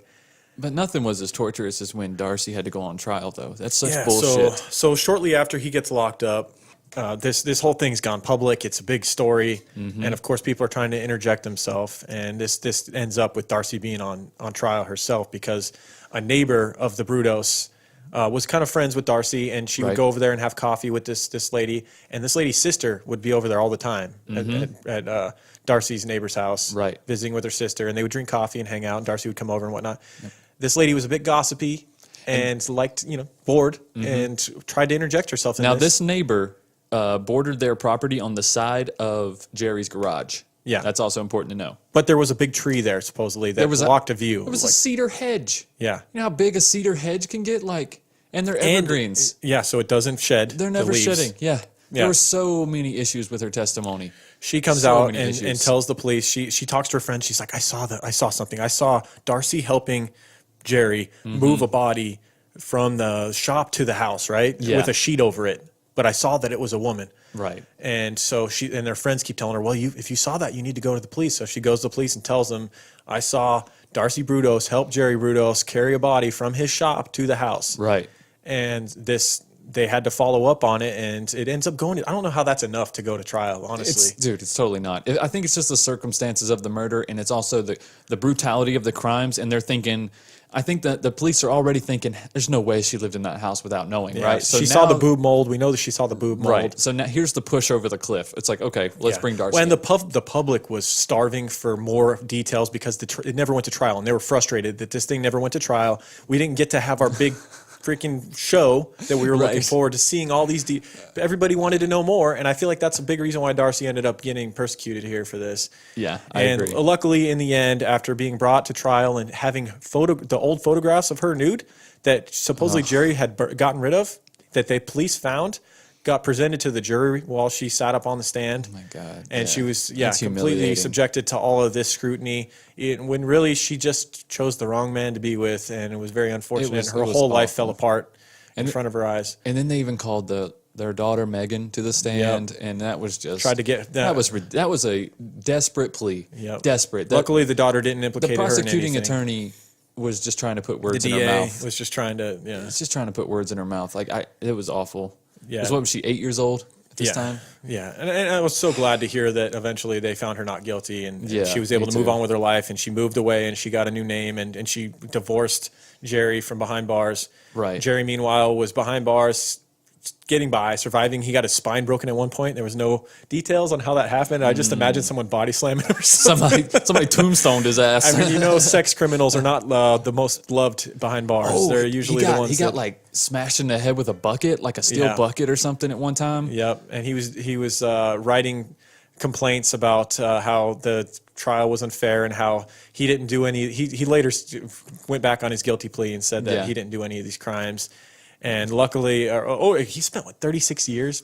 I think he did end up spending. He died in 2006 of liver cancer finally, but he was locked up from like 73 in Oregon. He was the longest standing criminal in that prison. He spent the most time when he died. He had been in there longer than anyone for had him. ever been in there. Good. Breaking records, Jerry Brudos. Yeah, like breaking all kinds of fucking records. But, So that's Jerry Brudos. yeah, guys, that was a long one. That was a fun one 2 to study, hours. though. It was so fun. That's an interesting story. Like, definitely check out the book, guys, The Lust Killer by Ann Get Rule. Lust Killer. If you're going to get a crime book right now, go get that one. That was one of my top 5 books that we've studied so far. Yeah, it's through about- how many episodes we've done. That was one of my favorites. It was about 7.5 hours. I think I listened to it in 2 settings, which Oh, because yeah. I didn't want to turn it off. I didn't either. Usually I'll take breaks. I'll listen to a few hours of an audiobook and then I'll go listen to Bill Burr or something. I just wanted to keep going. I did too. I could have listened to it twice probably. Usually it's kind of hard for me to get through these 7-hour books just in a work week Yeah. because I'm busy doing work. But Right. no, I just burned right through it, dude. It was good. Yeah, it was a very good book. Easy to follow too. Yeah. She Oh, did yeah. great. She does a little bit of background on the characters and the victims, just enough to get you a feel of who this person was. Right. And these detectives, which we kind of leave out a lot of that stuff because it's not necessarily important to the case. We know why you guys are tuning in, and we want to get as much interesting things in as we can. I mean, it's already over 2 hours. Right. But definitely check that book out if you don't check out any of our other ones. But yeah, it's a great case. Yep. We hope you enjoyed Jerry Brudos. Let's do some shout outs and sponsors real quick and get out of here. All right. Oh my Gaia. Oh my God, yeah. Oh, I got some Our more. number one sponsor. Lauren just got a re-up. Just got a shipment. Just got that re-up. What new scents did you get?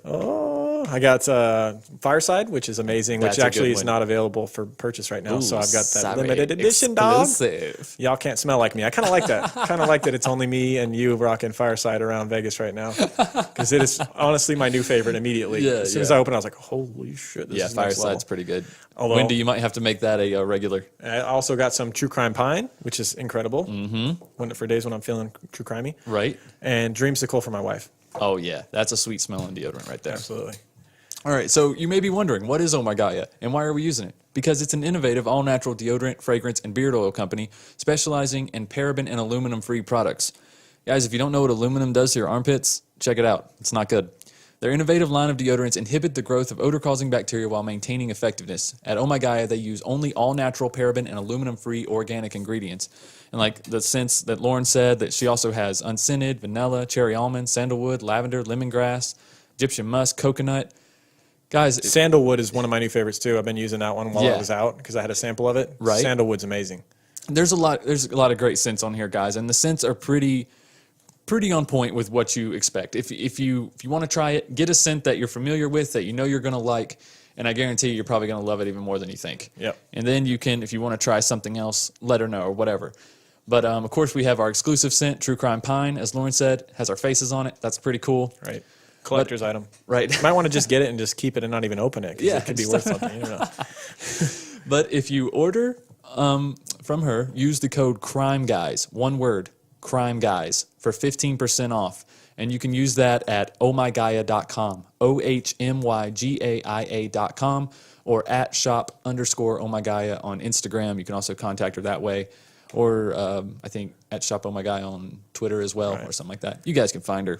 It's easy to search. We keep getting tweets and Instagrams about how much people love it. They ordered from it because of us, and they love it, and it's all's good.